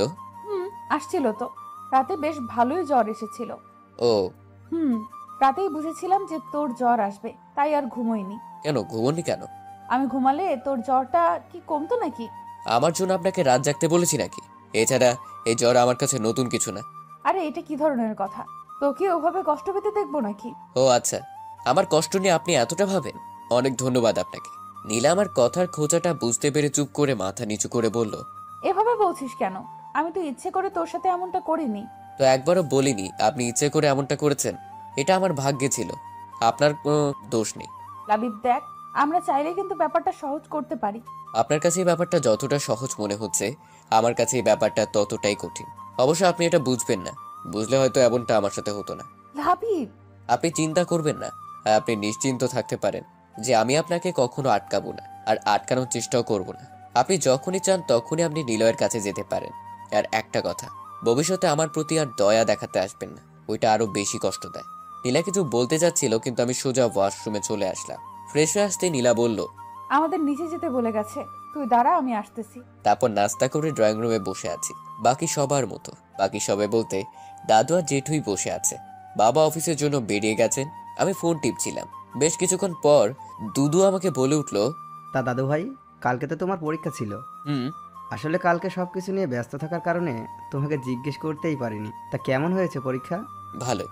দাদু ভাইয়ের মনটা খারাপ নাকি? কেমন জানি মন মরা লাগছে, আর কথাও ঠিকভাবে বলছো না। না দাদু, তেমন কিছু না।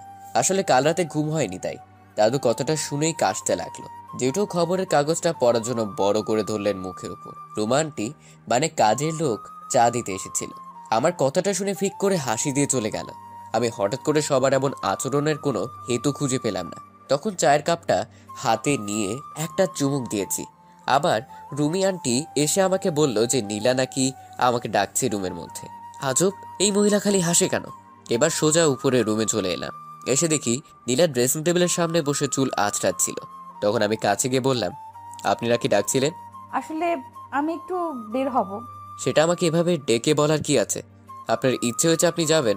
না, আসলে তোকেও আমার সাথে যেতে হবে। আমার কেন যেতে হবে? না, আমি তো এখন হুট করেই বাড়ির বাইরে বের হতে পারি না। তুই সাথে গেলে ভালো হতো। তো যাবেন কোথায়? হসপিটালে। আসলে হয়েছে, আমি বুঝতে পেরেছি, আর বলতে হবে না। তারপর আমি রেডি হয়ে নীলার দেওয়ার ঠিকানা অনুযায়ী হসপিটালে গেলাম। কিন্তু এখানে আসার পরই নীলা আমাকে অবাক করে দিয়ে আমি গাড়ি থেকে নামার আগে সে দৌড়ে হাসপাতালের ভেতরে চলে গেল। মনে হচ্ছে আমার কথা ভুলেই গেছে। নীলা চলে যাওয়ার পর আমি গাড়িতেই বসে রইলাম। ভেবেছিলাম ওর সাথে ভিতরে যাব, কিন্তু আমার সাথে যে এমন ব্যবহার করবে ভাবতেও পারিনি। যাকে আমার ওখানে যাওয়ার কোনো শখ নেই। বেশ খানিকটা সময় গাড়িতে বসে থাকার পর খুব বোর লাগছে, তাই একটু বাইরে বের হয়ে আশপাশটা দেখছিলাম। তখন দেখি নীলা বেরিয়ে আসছে। এতদিন পর দেখা, অথচ এত তাড়াতাড়ি বেরিয়ে এলো। পরক্ষণে দেখি নীলা তার চোখ মুছতে মুছতে এদিকে আসছে, মনে হচ্ছে কান্না করছে। নীলা সোজা এসে গাড়িতে ঢুকে পড়লো, তাই আমিও গাড়িতে এসে বসলাম। উঠে দেখি নীলার কান্না বেড়ে গেছে। কিছুক্ষণ বসে বসে ওর কান্না দেখার পর জিজ্ঞেস করলাম, এভাবে কাঁদছেন কেন? নীলা ভাইকে ঠিক নেই? না, ও একদম ঠিক আছে। ডাক্তার বলেছে ও অল্প কিছুদিন পর বাড়িও যেতে পারবে। এটা তো একটা ভালো খবর। তাহলে কাঁদছেন কেন? আমি এত সুন্দর করে রিকোয়েস্ট করলাম, তবুও নিলয়ের সাথে আমাকে দেখা করতে দিল না। ওই মেয়েটা, মানে ওর ভাবি, ও, আমাকে ভেতরে ঢুকতে দিলই না। কত করে বললাম তবুও। ওই মেয়েটা ওর পাশে বসে আছে আর বলেছে ওর স্বামীকে নাকি ও দেখে রাখতে পারে। আমাকে ওখান থেকে তাড়িয়ে দিল। তারপর নিলয়ের বাবাও বলল চলে যেতে। উনি নাকি চান না হসপিটালে কোনো ঝামেলা করতে। আমি কি ওখানে ঝামেলা করতে গিয়েছিলাম নাকি? আমাকে একবার নিলয়ের সাথে দেখা করতে দিলেই তো আমি চলে আসতাম। নীলার কিছু বললো না। আমি গাড়ি নিয়ে সোজা হসপিটাল ত্যাগ করলাম। নীলা কিছুক্ষণ নিজের মতো কেঁদে জানালায় হেলান দিয়ে বসে আছে। আমিও গাড়ি চালাচ্ছি, কেউ আর কোনো কথা বলিনি। আজকে নীলার কান্না থামানোর কোনো চেষ্টাই আমি করিনি। জানি না কেন, হয়তো এখন ওর কষ্টে আমার আর কষ্ট হয় না। অতপর বাড়িতে এসে পড়লাম। দেখি নীলা জানালাতে হেলান দিয়ে ঘুমিয়ে পড়েছে, কিন্তু ওকে ডাক দিতে গিয়েও ডাক দিতে পারলাম না। ওর ঘুমন্ত চেহারায় কেমন অদ্ভুত একটা মায়া আছে। একবার তাকালেই তাকিয়ে থাকতে মন চায়। এভাবে কেটে গেল কিছুক্ষণ। আমার ফোনের শব্দে নীলার ঘুম ভেঙে গেল। আমিও সাথে সাথে অন্যদিকে তাকালাম। একটু স্বাভাবিকভাবে এনে কলটা ধরলাম, আর নীলা আমার দিকে তাকিয়ে থেকে বাড়ির ভিতর চলে গেল। বিকালের দিকে অফিস থেকে ফিরছিলাম। আপনাদের তো বলাই হয়নি, আমি আমাদের অফিসে বাবার দাদুর কথায় জয়েন করেছি। হঠাৎ একটা পার্কের সামনে নীলাকে দেখতে থেমে গেলাম। খুব বিচলিত দেখাচ্ছিল নীলাকে। দেখে মনে হচ্ছে কারো জন্য অপেক্ষা করছে আর বারবার কাকে যেন ফোন করছিল, আর প্রত্যেকবার বিরক্তি নিয়ে ফোনটা কান থেকে নামিয়ে নিচ্ছিল। আমি ভাবলাম ওর হয়তো কোনো সমস্যা হয়েছে, তাই গাড়ি থেকে নেমে ওর দিকে এগোতে গিয়েই আবার থেমে গেলাম, কারণ নীলা এসে ওখানে উপস্থিত হয়েছে। হয়তো সে এতক্ষণ তার জন্য অপেক্ষা করছিল। নিজের উপরেই রাগ হলো। শুধুই ওখানে যাচ্ছিলাম। আমি কেন যে ভুলে যাই, তাই আমি গাড়ি স্টার্ট দিয়ে বাসার দিকে চলে এলাম, এদেরকে পিছনে ফেলে। আসলে আমার আর নীলার বিয়ের প্রায় 2 মাস হয়ে গেছে। এই 2 মাসে আমরা নিজেদের মতো গুছিয়ে নিয়েছি। এখন আর কোনো প্রবলেম হয় না। মানে প্রথমে প্রবলেম হতো নীলার সাথে এভাবে থাকতে, আবার পরিবারের সামনে ভালো বউ বরের নাটক করতে। এখন আমরা যে যার ইচ্ছে মতো লাইফ স্পেন্ড করছি। মানে একসাথে একই ঘরে থাকি, কিন্তু কেউ কারো লাইফ নিয়ে কথা বলি না। আমি যথারীতি আমার পড়াশোনা চালিয়ে যাচ্ছি, এর মাঝে মধ্যে অফিস। এক কথায় সবসময় নিজেকে ব্যস্ত রাখছি। নিজে যদি ব্যস্ত থাকি তাহলে অন্যের লাইফ নিয়ে মাথা ঘামানোর কোনো প্রশ্নই আসে না। আর নীলাও আছে নিজের মতো। ওর ফাইনাল ইয়ারের এক্সাম দিয়েছে কিছুদিন আগে। নিলয় হসপিটাল থেকে ছাড় পেয়েছিল 15 দিন আগে। আর নিলয়ের সম্পর্ক ঠিক আগের মতোই ভালো হয়ে গেছে। ওরা যেমন প্রেমিক প্রেমিকা ছিল ঠিক তেমনই আছে। নিয়মিত দেখা, কথা, ফোনে কথা বলা সব ঠিকঠাকই চলছে। আদিবাকে মানে নিলয়ের ভাবিয়ে নিয়ে যে সমস্যা হতো তা এখন আর হয় না, কারণ নীলা তো সব জেনে গেছে। জানি না ওরা এখন কিসের অপেক্ষা করছে। বিয়ে করে নিলেই তো পারে। এতে আমি একেবারে জন্যই মুক্তি পেয়ে যেতাম। এসব নাটক আর ভালো লাগছে না। আসলে এটা পারলে ওরা এতদিনে করেই ফেলতো, কিন্তু আইনের কারণে পারছে না। আগে তো আমার থেকে ডিভোর্স নিতে হবে, আর 6 মাস না হলে ডিভোর্সটা হবে না। এক কথায় 3 জনই ঝুলে আছি সময়ের বাঁধনে। সময় শেষ হলে সবাই মুক্তি। রুমে থেকে ফ্রেশ হয়ে বিছানায় বসলাম। তখন চোখে পড়লো ফ্লোরে পড়ে থাকা কাগজের দিকে। আমি উঠে গিয়ে কাগজটা হাতে নিলাম। সেখানে কিছু লেখা আছে। তাই কাগজটা উল্টে ভাঁজ করলাম। খুলে অবাক হলাম, কারণ এটা একটা চিঠি, আর চিঠিটা নীলাকে লেখা হয়েছে। অন্যের চিঠি আমার পড়া উচিত না, তাই চিঠিটা নীলার ড্রেসিং টেবিলের উপর রেখে দিলাম। তারপর আমি আবার আগের জায়গায় এসে বসে পড়লাম। ফোনে ফেসবুকে ঢুকে নিউজ ফিড ঘাটছি, কিন্তু বারবার চোখটা ওই চিঠির দিকেই যাচ্ছে।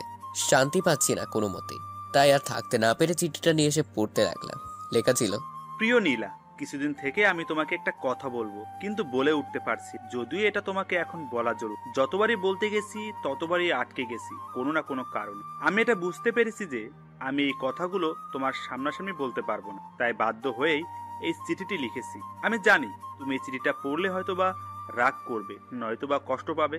আমি আগেই সেজন্য ক্ষমা চেয়ে নিই।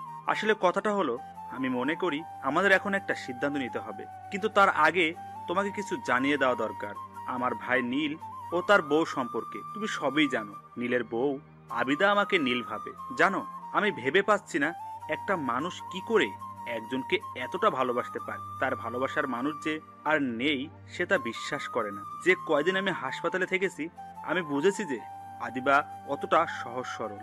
ওর মনে যেন শুধু ভালোবাসা আর কিছুই নেই। ওর সবটুকু ভালোবাসা দিয়ে আমাকে যত্ন করে সুস্থ করে তুলেছে। এক মুহূর্তের জন্যও সে আমাকে একা ফেলে যায়নি, সব সময় আমার পাশেই ছিল। ভাবতে পারছো তার মানে কি পরিমাণ ভালোবাসা আছে? যদিও আমি জানি এই ভালোবাসাটা আমার জন্য নয়, নীলের জন্য। আর কি জানো, আমি তার এই ভালোবাসাকে ভালোবেসে ফেলেছি নিজের অজান্তেই। আর আমি এটা চাই না কখনো আদিবা এই সত্যটা কখনো জানো যে তার নীল মারা গেছে। আমি ওকে কষ্ট পেতে দেখতে পারবো না। আমি সারা জীবন ওর সাথে নীল হয়েই থাকতে। আশা করি তুমি বুঝতে পারছো আমি কি বোঝাতে চাই। দেখো, এটাই হয়তো আমাদের ভাগ্যে ছিল। তা না হলে দেখো, তুমি আমাকে অন্য একটা মেয়ের সাথে দেখে ভুল বুঝলে, আর সত্যিটা না শুনেই তুমি বিয়ে করে নিলে, বা বিয়ে হয়ে যায়। এত কিছু হয়তো এজন্যই হয়েছে। আর তাছাড়া লাবিব তোমাকে ভালোবাসে, আর আমাদের এটাই মেনে নেওয়া উচিত। এটাই আমাদের সবার জন্য ভালো হবে। আমাকে ক্ষমা করে দিও, আমি তোমাকে না জানিয়ে আদিবাকে বিয়ে করে নিয়েছি। দেখো, লাবিব তোমার বিয়ে করার স্বামী, আর বিয়েটা কোনো ছেলে খেলা নয়। আর আমি চাই তুমি লাবিবকে নিয়েই সুখে থাকো। চিঠিটা পড়ার পর আমি কিছুক্ষণ স্থির হয়ে বসে রইলাম। চিঠিটার কথাগুলো কেন জানি না বিশ্বাস হচ্ছে না। চিঠিটা আবার ফার্স্ট টু লাস্ট পড়লাম। না, সব তো ঠিকই আছে। তার মানে চিঠিটার এই মানে বোঝায় যে নীলা নীলার সাথে সম্পর্ক রাখতে চায় না, সে বিয়ে করে নিয়েছে, আর নীলাকে বলে দিয়েছে আমার সাথে সুখে থাকতে। ওয়াও! অতঃপর চিঠিটা যেরকম ভাবে ছিল সেইভাবেই আবার ফ্লোরে রেখে দিলাম। কি আজব পাবলিক মাইরি। এই নীলয় প্রথমে তো হঠাৎ করে ফিরে এসে আমার বিয়ের 12টা বাজিয়ে দিল, আর এতদিন পর বলছে আমার সাথে সুখে সংসার করতে। What a joke! তাহলে এবার নীলা কি করবে? আমার কাছে ফিরে আসবে? ফিরে আসলেই বাকি, আমি আর নিজেকে কষ্ট দিতে চাই না। এমনিতেই এই মেয়ে আমার 16 আনা জীবনের 12 আনাই ধ্বংস করে, বাকিটা আঁকড়েই আমি বেঁচে আছি। আর নয়। কিন্তু নীলা কি এত কিছু এত সহজে মেনে নেবে? মনে হয় না। আমি কেন এত চিন্তা করছি? ওদের বিষয় ওরাই বুঝে নিবে, আমি না হয় আমার মতোই থাকি। হঠাৎ মনে প্রশ্ন জাগলো, চিঠিটা এভাবে পড়ে আছে কেন? নীলা কি চিঠিটা পেয়েছে? না না, চিঠিটা যখন নীলার জন্য এসেছে তখন সে নিশ্চয়ই পেয়েছে। আর এই জন্য হয়তো নীলা বাইরে ওই পার্কে গেছে নীলার সাথে দেখা করতে। যদি তাই হয়, তবে সে এই চিঠিটা এভাবে কেন রেখে গেল? অন্য কেউ যদি এটা দেখতে পেত তাহলে বড় ধরনের সমস্যা হতো। নাকি এটা ভুল করে এখানে পড়ে গেছে, কি জানি। অতঃপর আমি ওয়াশরুমে গেলাম ফ্রেশ হতে। চিঠিটা তার জায়গাতেই পড়ে আছে। কিছুক্ষণ বের হয়ে দেখি নীলা চলে এসেছে। হাত মুখ দিয়ে মুখ ঢেকে বিছানার কিনারায় বসে আছে। আমি কাছে গিয়ে হালকা একটু কাশতে নীলা চমকে উঠে দাঁড়িয়ে পড়লো। কি হলো ওর? এভাবে চমকানোর কি আছে? তাকে দেখে ওর চোখ মুখ অন্যরকম হয়ে আছে, মনে হয় কেঁদেছে। তখন আমি জিজ্ঞেস করলাম, কোনো সমস্যা? নীলা শুধু মাথা নাড়িয়ে না উত্তর দিয়ে আবার আগের জায়গায় বসলো। আওয়ায় আমার দিকে কেমন করে যেন তাকিয়েছিল। আর তখনই আমার চোখ ফ্লোরের দিকে যায়, দেখি চিঠিটা নেই। মনে হয় নীলা রুমে এসে চিঠিটা কুড়িয়ে নিয়েছে। আমি পানি খাবার জন্য টেবিলের দিকে যাচ্ছিলাম, কিন্তু লক্ষ্য করলাম নীলা বারবার আমার দিকেই তাকাচ্ছে। ও কি বুঝে গেছে আমি চিঠিটা পড়েছি, নাকি অন্য কোনো কারণ? ওর এভাবে তাকানো আমার খুব অস্বস্তি লাগছিল, কিন্তু আমি নিজেকে যতটা সম্ভব স্বাভাবিক রেখে নিজের কাজে মন দিলাম। টেবিলে বসে বইয়ে মুখ গুজে বসে আছি সে অনেকক্ষণ ধরে, কিন্তু মনোসংযোগ দিতে পারছি না। তার কারণটা হলো নীলা। অন্যদিন এই সময়টা নীলা ঘুমায় নয়তো বই পড়ে, কিন্তু আজকে কিছুই করেনি, বসে বসে কি জানি ভাবছিল। তখন নীলা হঠাৎ করে উঠে বাইরে চলে গেল। তখন আমি ওর চলে যাওয়ার দিকে একবার তাকিয়ে আবার বইয়ে মন দিলাম। সকালে ঘুম থেকে উঠে খেয়ে দিয়ে আমি বেরিয়ে গেলাম। নীলাকে নিয়ে একটু ভাবনায় আছি এখনো। আসলে আমি ভেবেছিলাম নীলা কাল রাতে আমাকে কিছু হয়তো বলবে, কিন্তু কিচ্ছুই বলেনি, সম্পূর্ণ চুপচাপ ছিল। আর রাতে আমার ঘুম ভেঙে গিয়েছিল নীলার কলার আওয়াজে। উঠে দেখে নীলা ব্যালকনিতে দাঁড়িয়ে ফোনে কথা বলছিল খুব করুণ স্বরে, আর কান্নাও করছিল। আমি বুঝে নেই হয়তো নীলার সাথে কথাই বলছিল। কিছুক্ষণ পর নীলা ঘরে এসে আবার কান্নাকাটি শুরু করে। আমি ওর কান্না শুনতে শুনতেই ঘুমিয়ে পড়েছিলাম। সকালে ঘুম থেকে উঠে ওর সাথে আমার কোনো প্রকার কথা হয়নি। ক্যাম্পাসে বসে বন্ধুদের সাথে আড্ডা দিচ্ছিলাম, তখনই মা কল দিল। মা ফোন দিয়ে জলদি করে হাসপাতালে যেতে বলল। আমি কোনো প্রশ্ন করার আগেই মা ফোন কেটে দেয়। হাসপাতালে কেন? কারো কিছু হয়েছে নাকি? অতঃপর হসপিটালের দিকে রওনা দিলাম। হসপিটালে গিয়ে দেখি দাদু, বাবা মা, জেঠু সবাই দাঁড়িয়ে আছে, কিন্তু নীলা নেই। তাহলে নীলার কিছু হয়েছে নাকি? কথাটা ভাবতে আমার বুকের ভেতরটা কেমন জানি হুড়মুড়ি উঠল। আমি সবার সামনে পৌঁছাতেই জেঠিমা আমাকে জড়িয়ে ধরে কান্না করতে লাগে। আমি ভ্যাবা জায়গা খেয়ে দাঁড়িয়ে রইলাম। তখন জিজ্ঞেস করলাম কি হয়েছে। বলল নীলা সুইসাইড করেছে, আর ভিতরে তারই চিকিৎসা চলছে। আমি জেঠিমাকে ছাড়ি এক কোনায় গিয়ে দাঁড়িয়ে পড়লাম। নীলা আত্মহত্যা করতে গেল কেন? তাহলে কি ওই চিঠির কথাগুলোর জন্য করেছে? নীলার জন্য এত টান, ভালোবাসায় কি না হয়। আশেপাশে তাকিয়ে দেখলাম বাসার সবাই চিন্তিত, সবাই গম্ভীরভাবে ওটি রুমের দিকে তাকিয়ে আছে। আমার নীলার জন্য চিন্তা হচ্ছে কি না তা জানি না, তবে ভিতরে ভীষণ অস্থিরতা অনুভব করছি। শ্বাস যেন বন্ধ হয়ে আসছে। নীলা যে এমন একটা সিদ্ধান্ত নিবে তা আমি বুঝতে পারিনি। কিছুক্ষণ পর ডক্টর বেরিয়ে আসতেই দাদু এগিয়ে গেল আর জিজ্ঞেস করলো যে নীলা কেমন আছে। ডাক্তার হেসে উত্তর দিল যে নীলা একদম ঠিক আছে। এটা শুনে সবার মাঝে যেন আনন্দের স্রোত বয়ে গেল। যখন জেঠিমা এগিয়ে গিয়ে ডাক্তারকে বলল, আমি আমার মেয়ের সাথে দেখা করব। নিশ্চয় দেখা করবেন। আমরা তাকে অন্য একটা রুমে শিফট করে দিচ্ছি, তারপর দেখা করুন। রোগী যেন কোনো কিছুতেই অস্বস্তি না হয়, সেদিকে খেয়াল রাখবেন প্লিজ। তারপর ডাক্তার চলে যায়। তারপর নীলাকে অন্য একটা কেবিনে নিয়ে যাওয়া হলো। তখন সবাই ওর সাথে দেখা করার জন্য চলে যায়, কিন্তু আমি যাইনি। বাইরে দাঁড়িয়ে আছি। আমি গিয়েই বা কি করব আর কি বলবো? মনে হয় না এখানে আমার কিছু বলার অধিকার আছে। নীলা এখন সুস্থ আছে, এটাই অনেক। তখন মা এসে বলল, কি রে, তুই যাবি না নীলার সাথে দেখা করতে? হ্যাঁ যাবো তো, সবাই আসুক দেখা করে তারপর যাচ্ছি। সবাই তো দেখা করেছে ওর সাথে, তুই ওর কাছে যা, ওর ভালো লাগ। ও আচ্ছা। তবে নীলা এমন কাজ কেন করলো বলতো? সেটা আমি কি করে বলবো? নীলাই ভালো জানে, ওকে জিজ্ঞেস করো। আরে না, ডাক্তার ওকে এখন কিছু জিজ্ঞেস করতে না করেছে। আচ্ছা তুই ভেতরে যা, দেখিস আবার ওকে কিছু বলতে যাস না, ওর কাছ থেকে পরে শুনে নেব। বলেই নীলার কেবিনের ভিতরে গেলাম। দেখি জেঠিমা নীলার পাশে বসে আছে। আমাকে দেখে জেঠিমা নীলাকে আচ্ছি বলে বেরিয়ে গেলে আমি তখন এগিয়ে গিয়ে নীলার পাশে একটা চেয়ারে পেতে বসলাম। নীলা আমার দিকে একবার তাকিয়ে তারপর উপরের দিকে তাকিয়ে রইল। কিছুক্ষণ বসে থাকার পর আমি বললাম, এমন একটা কাজ কেন করলে? সে কোনো উত্তর না দিয়ে উপরের দিকে তাকিয়ে আছে। আমি বললাম, আমি কিন্তু চিঠিটা পড়েছি। কথাটা শুনে নীলা আমার দিকে অবাক হয়ে তাকালো। তখন আমি বললাম, জানি অন্যের চিঠি পড়া ঠিক না। রুমে এসে দেখি নিচে চিঠিটা পড়েছিল, তাই পড়ে ফেলেছি। তার জন্য আমি সরি। নীলা আমাকে কিছু না বলে অন্যদিকে মুখ ঘুরিয়ে নিল। একটু পরে বুঝতে পারলাম ও নীরবে কাঁদছে। কি হলো, কাঁদছেন কেন? নীলার জন্য? নীলা চুপ করে কান্না করেই যাচ্ছে। আপনি মরে গেলে বুঝি সব ঠিক হয়ে যেত? একবারও বাসার কারো কথা ভাবলেন না? জেঠিমার অবস্থা তো একেবারেই শোচনীয় হয়ে গিয়েছিল, আর বাসার সবাই খুব ভেঙে পড়েছিল। শত হলেও আপনি বাড়ির একমাত্র মেয়ে, বলতে গেলে সবার চোখের মনি। সবার তো কষ্ট হবে, তাই না? আর তুই? আমার আবার কি হবে? সবার মতো আমারও একটু চিন্তা হচ্ছিল আর কি। ও, এরপর দুজনেই চুপ করে আছি। কিছুক্ষণ এভাবে চলার পর আমি বললাম, আচ্ছা আমি আসি তাহলে, আপনি রেস্ট নিন। নীলার কোনো উত্তরের অপেক্ষা না করে সেখান থেকে বেরিয়ে এলাম। লাবিব দাঁড়া, তোকে একটা কথা বলার ছিল। আমি রাতের খাবার খেয়ে উপরে যাচ্ছিলাম, তখনই পিছন থেকে মা ডাক দিয়ে বলল। তখন আমি দাঁড়িয়ে গিয়ে বললাম, বলো। তুই আগে এখানে এসে বস, তারপর বলছি। তাকে দেখি বাসার সবাই সোফাতে গিয়ে বসে আছে। কি ব্যাপার, সবাই একসাথে বসেছে, তাও আবার আমাকে ডেকে বলছে কথা আছে। তখন আমি গিয়ে সবার সামনে দাঁড়িয়ে পড়লাম। সবার চেহারা ভীষণ গম্ভীর। তখন বাবা বলল, দেখ লাবিব, আমরা ঠিক করেছি তুই নীলাকে নিয়ে অন্য কোথাও ঘুরতে যা।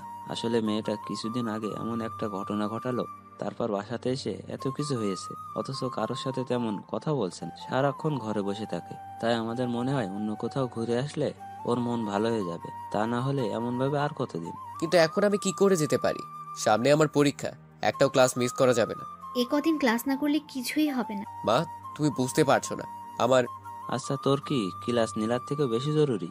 না আসলে কোনো কথা নয়, আমরা বড়রা মিলে যে সিদ্ধান্ত নিয়েছি সেটাই হবে, বাস।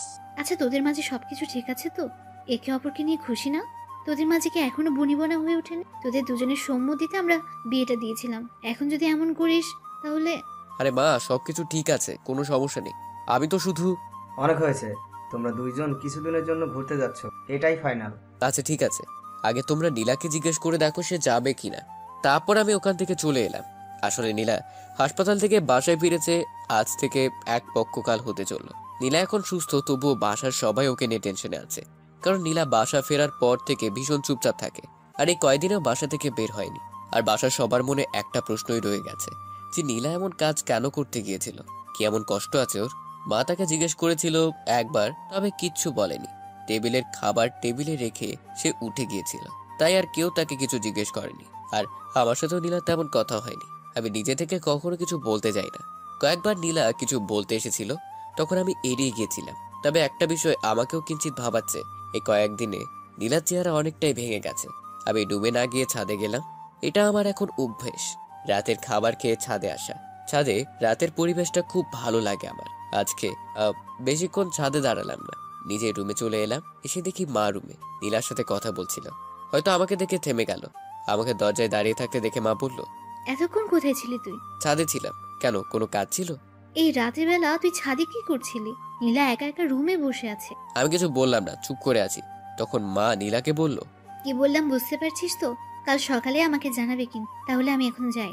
মা চলে যাবার পর আমি আমার টেবিলে বসে পড়লাম। তখন নীলা পেছন থেকে বলল, কাকিমা বলছিল আমাদের দুজনকে কোথাও ঘুরতে পাঠাতে চায়।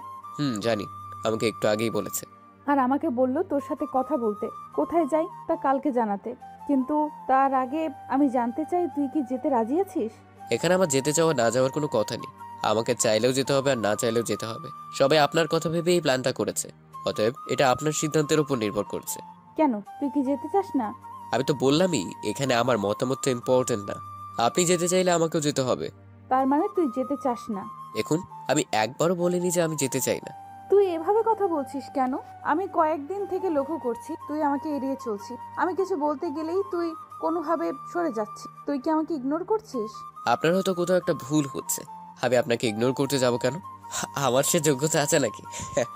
আর যদি আপনি ভাবেন যে আমি আপনাকে এড়িয়ে চলছি, তো আমাকে এখানে এটাই বলবো যে আমি আপনাকে সেই বিয়ের পর থেকে এড়িয়ে চলি। আর আপনিও তো এটাই চেয়েছিলেন। আমাদের মাঝে তো এমনটাই কথা হয়েছিল, কেউ কারো ব্যাপারে কোনো কথা বলবো না, আর যে যার মতো থাকবো। সময় হলে একে অপরকে মুক্ত করে দিব। আমি তো সেটাই মেনে চলছি। আর আজকে আপনার মনে হচ্ছে যে আমি আপনাকে এড়িয়ে চলি? স্ট্রেঞ্জ। কই, এতদিন তো আপনি এমন কিছুই বলেননি।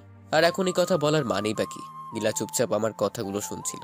অতঃপর বিছানায় গিয়ে চুপ করে উল্টো দিকে মুখ করে শুয়ে পড়লো।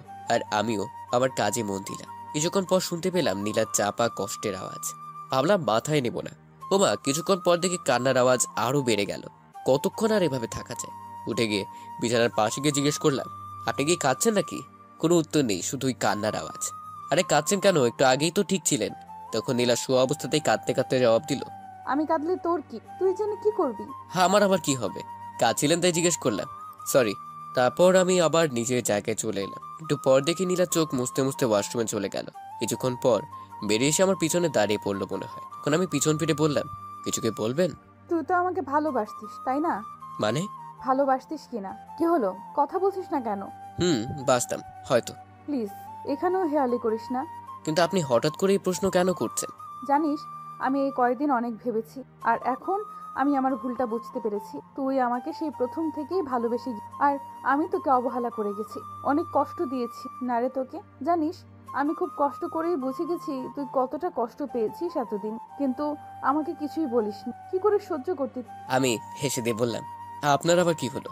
আমাকে ক্ষমা করে দে, আমি বুঝতে পারিনি। হঠাৎ করে নীলা আমাকে অবাক করে দিয়ে আমার পায়ে পড়ে গেল আর পা জড়িয়ে ধরে বলতে লাগলো, আমাকে ক্ষমা করে দে প্লিজ। আমি আমার ভুল বুঝতে পেরেছি, অনেক কষ্ট দিয়েছি তোকে। বিশ্বাস কর, আমিও এই কয়দিনে অনেক কষ্ট পেয়েছি। এখন আর আমি নিতে পারছি না। প্লিজ আমাকে ক্ষমা করে দে, প্লিজ। নীলা অনবরত কান্না করে যাচ্ছে, আর আমি আকস্মিকতায় স্থির হয়ে দাঁড়িয়ে আছি। নীলা যে এভাবে আমার পা জড়িয়ে ধরে বসে পড়বে তা আমি ভাবতে পারিনি। তাই আমি সাথে সাথে বললাম, কি করছেন কি? আমার পা ছেড়ে দেন। আমি নীলার থেকে আমার পা ছাড়িয়ে নিয়ে একটু দূরে সরে এলাম। তখন নীলা নিচে বসে কাঁদতে কাঁদতে বলল, আমাকে ক্ষমা করে দে প্লিজ, আমি আর নিতে পারছি না। আমি কিছুক্ষণ নীলার দিকে তাকিয়ে রইলাম। নীলা ফ্লোরে বসে নিচের দিকে তাকিয়ে কান্না করেই যাচ্ছে। তখন আমি ওর কাছে গিয়ে ওকে দাঁড় করিয়ে জিজ্ঞেস করলাম, এসব কেন করছেন আপনি? ভালোবাসি। কি?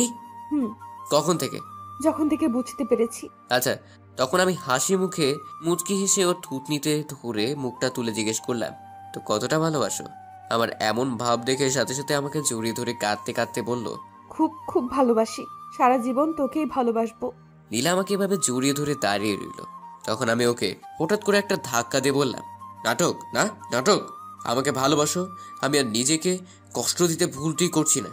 অনেক কষ্ট পেয়েছি তোমাকে ভালোবেসে, কিন্তু এখন আর পারবো না। ভালোবাসা কোনো খেলার জিনিস না যে যেভাবে ইচ্ছা সেভাবেই খেলতে পারবে। নীলা খুবই অবাক হয়ে আমার দিকে তাকিয়ে রইল আর বলল, বিশ্বাস কর, আমি তোকে সত্যি অনেক ভালোবাসি, প্লিজ বোঝার চেষ্টা কর। একটা হাসি দিয়ে বললাম, আমি খুব ভালো করে বুঝতে পারছি আমি তোমার কাছে একটা সেকেন্ড অপশন ছিলাম। যখন তুমি নিলয়কে ভুল বুঝলে তখন আমার কাছে এসেছিলে, তারপর আমাকে আবার ছুটে ফেলে দিয়ে নিলয়ের কাছে চলে গেলে। আর এখন যখন নিলয় তোমাকে ছেড়ে চলে গেল তখন আমি তোমার একমাত্র অপশন হয়ে গেলাম, তাই আমার কাছে ফিরে আসতে চাইছো। এসব ভালোবাসা টালোবাসা কিচ্ছুই না, স্বার্থপরতা। কথাগুলো বলা শেষ করেই আমি রুম থেকে বেরিয়ে এলাম। নীলার দিকে একবারও তাকাইনি। সে কখন থেকে ছাদে বসে আছি তারপরও শান্তি পাচ্ছি না। এখনো মনের ভিতর নীলার কথাগুলো ঘুরপাক খাচ্ছে। আর সবকিছুর শেষে একটা কথাই আসছে, নীলাকে সত্যি আমাকে ভালোবাসে নাকি ওটাও ওর? লাবিক, ভাবনায় ছেদ পড়লো। পেছন থেকে কারো ডাকি, গলা শুনে বুঝে গেলাম নীলা। পিছন না ফিরে বললাম, আপনি এখানে কি করছেন? আগে বল, তুই এখনো রুমে না গিয়ে ছাদে কি করছিস? আমার এখানে ভালো লাগছে না তাই বসে আছি। তাই বলে এত রাত পর্যন্ত? ঘড়িতে দেখেছিস কটা বাজে? রাত 2টা বাজতে চলেছে। তো কি হয়েছে? কি হয়েছে মানে? তুই রুমে আয়। যাব না বলছি না। একটা কথা আপনাকে কতবার বলবো, যান না, আপনি গিয়ে শুয়ে পড়ুন। আমি তো যাবই, কিন্তু তুই এখানে থেকে কি করবি শুনি? দাঁড়িয়ে থাকবো। সারা রাত দাঁড়িয়ে থাকতে পারবি? বোর হয়ে যাবি না? না। আচ্ছা ঠিক আছে, তাহলে আমিও না হয় তোর সাথে এখানেই দাঁড়িয়ে থাকবো। কথাটা বলে নীলা আমার বাম হাতটা জড়িয়ে ধরে কাঁধে মাথা রেখে বলল, তুই চাইলে সারা রাত থাকবো, শুধু তুই আর আমি। নীলার এরকম আচরণে খুব বিরক্ত লাগছিল, তাই রেগে গিয়ে ওকে একটা ধাক্কা দিলাম। ধাক্কাটা বোধহয় একটু জোরেই দিয়ে ফেলেছি। হঠাৎ এমন ধাক্কাকে নীলা ভারসাম্য রক্ষা করতে না পেরে একটু দূরে গিয়ে নিচে পড়ে গেল। ধাক্কা দিয়ে আমি রাগী গলায় বললাম, দয়া করে এই ধরনের নাটকগুলো আর আমার সাথে করবেন না, সহ্য হয় না আমার। আর প্লিজ দয়া করে এখান থেকে যান, আমাকে একটু একা থাকতে দিন, একটু শান্তিতে থাকতে দিন। তারপর আমি অন্যদিকে ঘুরে দাঁড়ালাম। কিছুক্ষণ পর অনুভব করলাম যে আমার পিছনে আবারও কেউ একজন এসে দাঁড়িয়েছে। তার মানে নীলা এখনো যায়নি। আপনার সমস্যা কি? আমাকে কি একটু শান্তি দিবেন না? যান এখান থেকে। একটা কথা, আপনাকে আর কতবার? তারপর ঘুরি, তাকে নীলার দিকে তাকাতে আমার কথা বন্ধ হয়ে গেল। তাকে দেখি নীলা অজ্ঞান হয়ে নিচে পড়ে গেছে আর কপাল থেকে রক্ত পড়ছে। আসলে তখন নীলাকে ধাক্কা দিয়েছিলাম তখনই মনে হয় ওর কপালটা দেয়ালের সাথে ধাক্কা খায়, ও আঘাত পায়, তাই সে অজ্ঞান হয়ে পড়ে। কি করলাম আমি এটা? সাথে সাথে আমি নীলার কাছে গিয়ে ওকে ডাক দিলাম, কিন্তু সারা নেই। তাই নীলাকে আমি কোলে তুলে নিয়ে রুমে চলে এলাম আর বিছানায় শুয়ে দিলাম। তারপর চোখে পানি ছিটাতেই নড়ে উঠলো। চোখ খুলে আমার দিকে তাকিয়ে রইল এক দৃষ্টিতে। নিজেকে তখন অপরাধী মনে হচ্ছিল, তাই বললাম, সরি, আসলে আমি ইচ্ছা করে করিনি। রাগের মাথায় এত জোরে ধাক্কাটা দিয়ে ফেলেছি। নীলা শুধু একটা হাসি দিয়ে বলল, ওটা কোনো ব্যাপার না। আমি আর কিছু না বলে ফার্স্ট এইড বক্সটা নিয়ে এলাম। তুলোতে অ্যান্টিসেপটিক দিয়ে যেই ওর কপালের ক্ষতস্থানে লাগাতে যাব তখনই নীলা আমার হাত ধরে বসে আর করুণ সুরে বলে, তুই কি সত্যিই এখন আর আমাকে ভালোবাসিস না? দেখুন, এসব বলার সময় না, আপনার ক্ষতস্থানটা পরিষ্কার করে ব্যান্ডেজ করতে দিন। না, তুই আগে বল আমাকে ভালোবাসিস কিনা। দেখুন, এক কথা বারবার বলবেন না, আমাকে আমার কাজ করতে দিন। এই বলে যখনই আমার হাতটা বাড়ালাম তখনই আবারও বাধা। বলুন তো কেমনটা লাগে? তুই আগে বল আমাকে ভালোবাসিস কিনা। দেখুন, আমার মাথা গরম করবেন না, চুপ করে বসে থাকুন। না, আগে তো। ঠাস করে একটা থাপ্পড় দিয়ে বললাম, চুপচাপ কোনো নরমচরণ ছাড়া বসে থাক, আর একটা কথা বলবি তো ফল ভালো হবে না। থাপ্পড়কে নীলা একদম চুপ হয়ে গেছে, আর কোনো নরমচরণও করছে না। যাক, তাহলে থাপ্পড়টা কাজে দিয়েছে। কিন্তু পরক্ষণে ওর চোখ দিয়ে অনবরত বৃষ্টি পড়তে শুরু করল আর আমার দিকে অদ্ভুতভাবে তাকিয়ে রইল। আমি সেই দিকে মন দিলাম না। সুন্দর করে ব্যান্ডেজটা করে দিয়ে বললাম, নিন, শুয়ে পড়ুন। এখনো নীলার চোখ দিয়ে পানি পড়ছে, সেটা বারবার হাত দিয়ে মুছতেছে আর নাক টানতেছে। তখন আমি তাকে একটা ধমক দিয়ে বললাম, কি হলো, শুনতে পাননি আমি কি বলছি? নীলা যেন হঠাৎ আমার এমন ধমক শুনে কেঁপে উঠে, কিন্তু সে বসে দেখে সেই একই কাজ করছে, সেই কান্না করার, নাক টানা। এখন আমি কি করি? নিরুপায় হয়ে বললাম, আসলে আমি সরি, আপনি আমার কথা শুনছিলেন না তো, তাই থাপ্পড় মেরেছি। আমি সেই জন্য কাঁদছি না, আর আমি কোনো বাচ্চা নই যে একটা থাপ্পড় খেয়েই ভাবে কান্না করব। তাহলে? এমনিতেই। মানে? তুই যখন আমাকে ভালোই বাসিস না, তাহলে এত টান কিসের আমার প্রতি তোর? আমার আঘাত নিয়ে তোরা তো মাথা ব্যথা কেন? এখানে ভালোবাসার কিছু নেই, আর আপনার আঘাত নিয়েও আমার কোনো প্রকার মাথা ব্যথা নেই। আঘাত যেহেতু আমার কারণে লেগেছিল তাই এসব করছি। ও আচ্ছা, তাহলে ধন্যবাদ। এখানে ধন্যবাদের কিছুই নেই। বললামই তো আমার কারণে হয়েছে তাই। হ্যাঁ বুঝতে পারছি, যা ঘুমা গিয়ে, আমার জন্য আর তোকে কষ্ট করতে হবে না। আপনিও ঘুমিয়ে পড়ুন। আমার ঘুম নিয়ে তোর ভাবতে হবে না। আমি আর কিছু বললাম না, সোজা সোফাতে এসে শুয়ে পড়লাম আর সাথে সাথে এক লাফে উঠে গেলাম। এ কি, সোফা ভিজা কেন? এখানে পানি এলো কই থেকে? আমাকে বলছিস? এখানে তো আপনি ছাড়া আর কেউ নেই। হ্যাঁ আপনাকে বলছি, এখানে পানি এলো কই থেকে? আমি কি জানি, হয়তো রুমে বৃষ্টি পড়ছে, নয়তো বা বিড়ালে হিসু করে দিয়েছে। মজা করছেন আমার সাথে? একদম না। আচ্ছা তোর সোফাতে ভেজা, তাহলে তুই ঘুমাবি কই? তুই তো আর বিড়ালের হিসু করা জায়গায় ঘুমোতে পারিস না, আর তোর তো আবার জ্বরের অ্যালার্জি আছে। এক কাজ কর, আজ রাতে তুই না হয় আমার সাথে খাটেই ঘুমাতে পারিস, আমার কোনো প্রবলেম নেই। দরকার নেই, আপনাকে আমার জন্য কষ্ট করতে হবে না। আমি না হয় ছাদের রুমে ঘুমাবো, নয়তো বা এই ফ্লোরে। তোর ছাদের রুমে তো কালকে আন্টি তালা লাগিয়ে দিয়েছে, আর তুই ফ্লোরে ঘুমাবি সেই সাহস আছে তোর? সমস্যা নেই আমার সাথে ঘুমাতে, আমার খাটটা যথেষ্ট বড়ই আছে। কি ঝামেলা পড়লাম রে বাবা, ফ্লোরে ঘুমাতে পারবো না কারণ অ্যালার্জি। তখন সামনে নীলার দিকে তাকিয়ে দেখলাম আমার মুখের দিকে তাকিয়ে মুখ টিপে টিপে হাসতেছে। বাহ, ভালোই মজা নিচ্ছে। আমার কাছে আর দ্বিতীয় কোনো অপশন নেই, তাই চুপচাপ বিছানাতে উঠে যাচ্ছিলাম, তখনই নীলা বলল, ওই দাঁড়া দাঁড়া, কি হলো? আগে যা ওয়াশরুমে গিয়ে কাপড় চেঞ্জ করে আয়, পেছনটা একেবারেই ভিজে গেছে। তাকে দেখে সত্যি সত্যি ভিজে গেছে, লজ্জার ব্যাপার। পেছনটা শুধু ভিজেছে। তাই চুপচাপ ওয়াশরুমে গিয়ে কাপড় চেঞ্জ করে এসে বিছানায় শুতেই নীলা কঠিন কণ্ঠে বলল, এই শোন, বিছানায় থাকতে দিয়েছি বলে একদম আমার ধারে কাছেও ঘেঁষতে চেষ্টা করবি না। কোনো রকম সুযোগ নেওয়ার চেষ্টা করলে কিন্তু। এই শোনেন, আমার ক্যারেক্টার না এতটা লুজ না, আশা করি এতদিনে হয়তো বুঝতে পেরেছেন। তা ঠিক আছে, তবুও বলে দিলাম নিজের সেফটির জন্য। আচ্ছা ঘুমা তাহলে। হঠাৎ করে ঘুম ভাঙলেই দেখি নীলা আমাকে আষ্টে পৃষ্ঠে জড়িয়ে ধরে বুকের উপর ভর করে শুয়ে আছে, আর সেটা আসলে আমার সারা মুখে ও ঠোঁটের ছোঁয়া অনুভব করছিলাম। আর নীলা বলছিল, এই তোর এত ভাব কেন শুনি? আমি তোকে এত করে বলছি ভালোবাসি ভালোবাসি, তারপরও তুই আমাকে বিশ্বাস করছিস না। আমাকে এতগুলো কথা শোনালি, আমি নাকি এই, আমি নাকি সেই। খুব কষ্ট হচ্ছিল তখন জানিস, কিন্তু তারপর আবার খুশিও হয়েছিলাম যখন তুই রেগে গিয়ে আমাকে আপনি না বলে তুমি বলছিলি। আমি ঠিক বুঝে নিয়েছিলাম তুই এখনো আমাকে প্রচন্ড রকম ভালোবাসি। কথাটা বলে নাকে আর একটা কিস, তারপর আবার বলতে লাগলো, কিন্তু তুই আমার উপর ভীষণ রেগে আছিস তাই না? সেজন্যই তুই আমাকে ভালোবেসেও লুকিয়ে রেখেছিস শুধুমাত্র ইগোর কারণে। আমি সব বুঝে গেছি, তাই তুই যাই করিস না কেন আমি তোকে কোনোভাবেই ছাড়ছি না, বুঝলি? তারপর বুকের উপর থেকে নেমে গিয়ে নীলা পাশ থেকে জড়িয়ে ধরে বলল, আগে তো ভালোবাসি ভালোবাসি করে আমার পেছনে খুব ঘুরতি, আমি না হয় তখন বুঝতে পারিনি, তাই বলে তুইও বুঝবি না যে আমি কতটা ভালোবাসি? আমি শুধু চোখ বন্ধ করে সবকিছু শুনছি আর মনে মনে হাসছি। তখন নীলা আবার বলল, চিন্তা করিস না, আমিও খুব ভালো করে জানি কি করতে হবে। আজকে তো শুধু বিছানাতে শুয়েছি, তোকে দিয়ে যদি ভালোবাসি কথাটা না বলাতে পারি তাহলে আমার নামও নীলা না। এই বলে গালে একটা লম্বা কিস করলো। আমিও মনে মনে বললাম আমিও দেখবো। অতঃপর নীলা আমাকে জড়িয়ে ধরে ঘুমিয়ে পড়ে। আমার খুব ইচ্ছে করছিল ওকে জড়িয়ে ধরে ঘুমাতে, কিন্তু সে ইচ্ছে দমিয়ে রেখে ঘুমিয়ে পড়লাম। লাবিব, আই লাবিব, ওঠ ওঠ না। ঘুম ঘুম চোখে বললাম, কি হলো, ডাকছেন কেন? আমি ওয়াশরুমে যাব। তো যান না, আমাকে কেন ডাকছেন? ঘুমাতে দেন তো। কিন্তু তুই যদি আমাকে এভাবে জড়িয়ে ধরে রাখিস আর যদি ছেড়ে না দিস তাহলে যাব কি করে বলতো? নীলার কথা শুনে খেয়াল হলো যে আমি নীলাকে জড়িয়ে ধরে শুয়ে আছি। সাথে সাথে ওকে ছেড়ে দিয়ে প্রায় লাফিয়ে পিছিয়ে গেলাম, আর এতটাই পিছিয়ে গেছি যে ধূপ করে খাট থেকে নিচে পড়ে গেলাম। আমি নিচে পড়ে যেতেই সাথে সাথে নীলা আমার দিকে এগিয়ে এলো, আর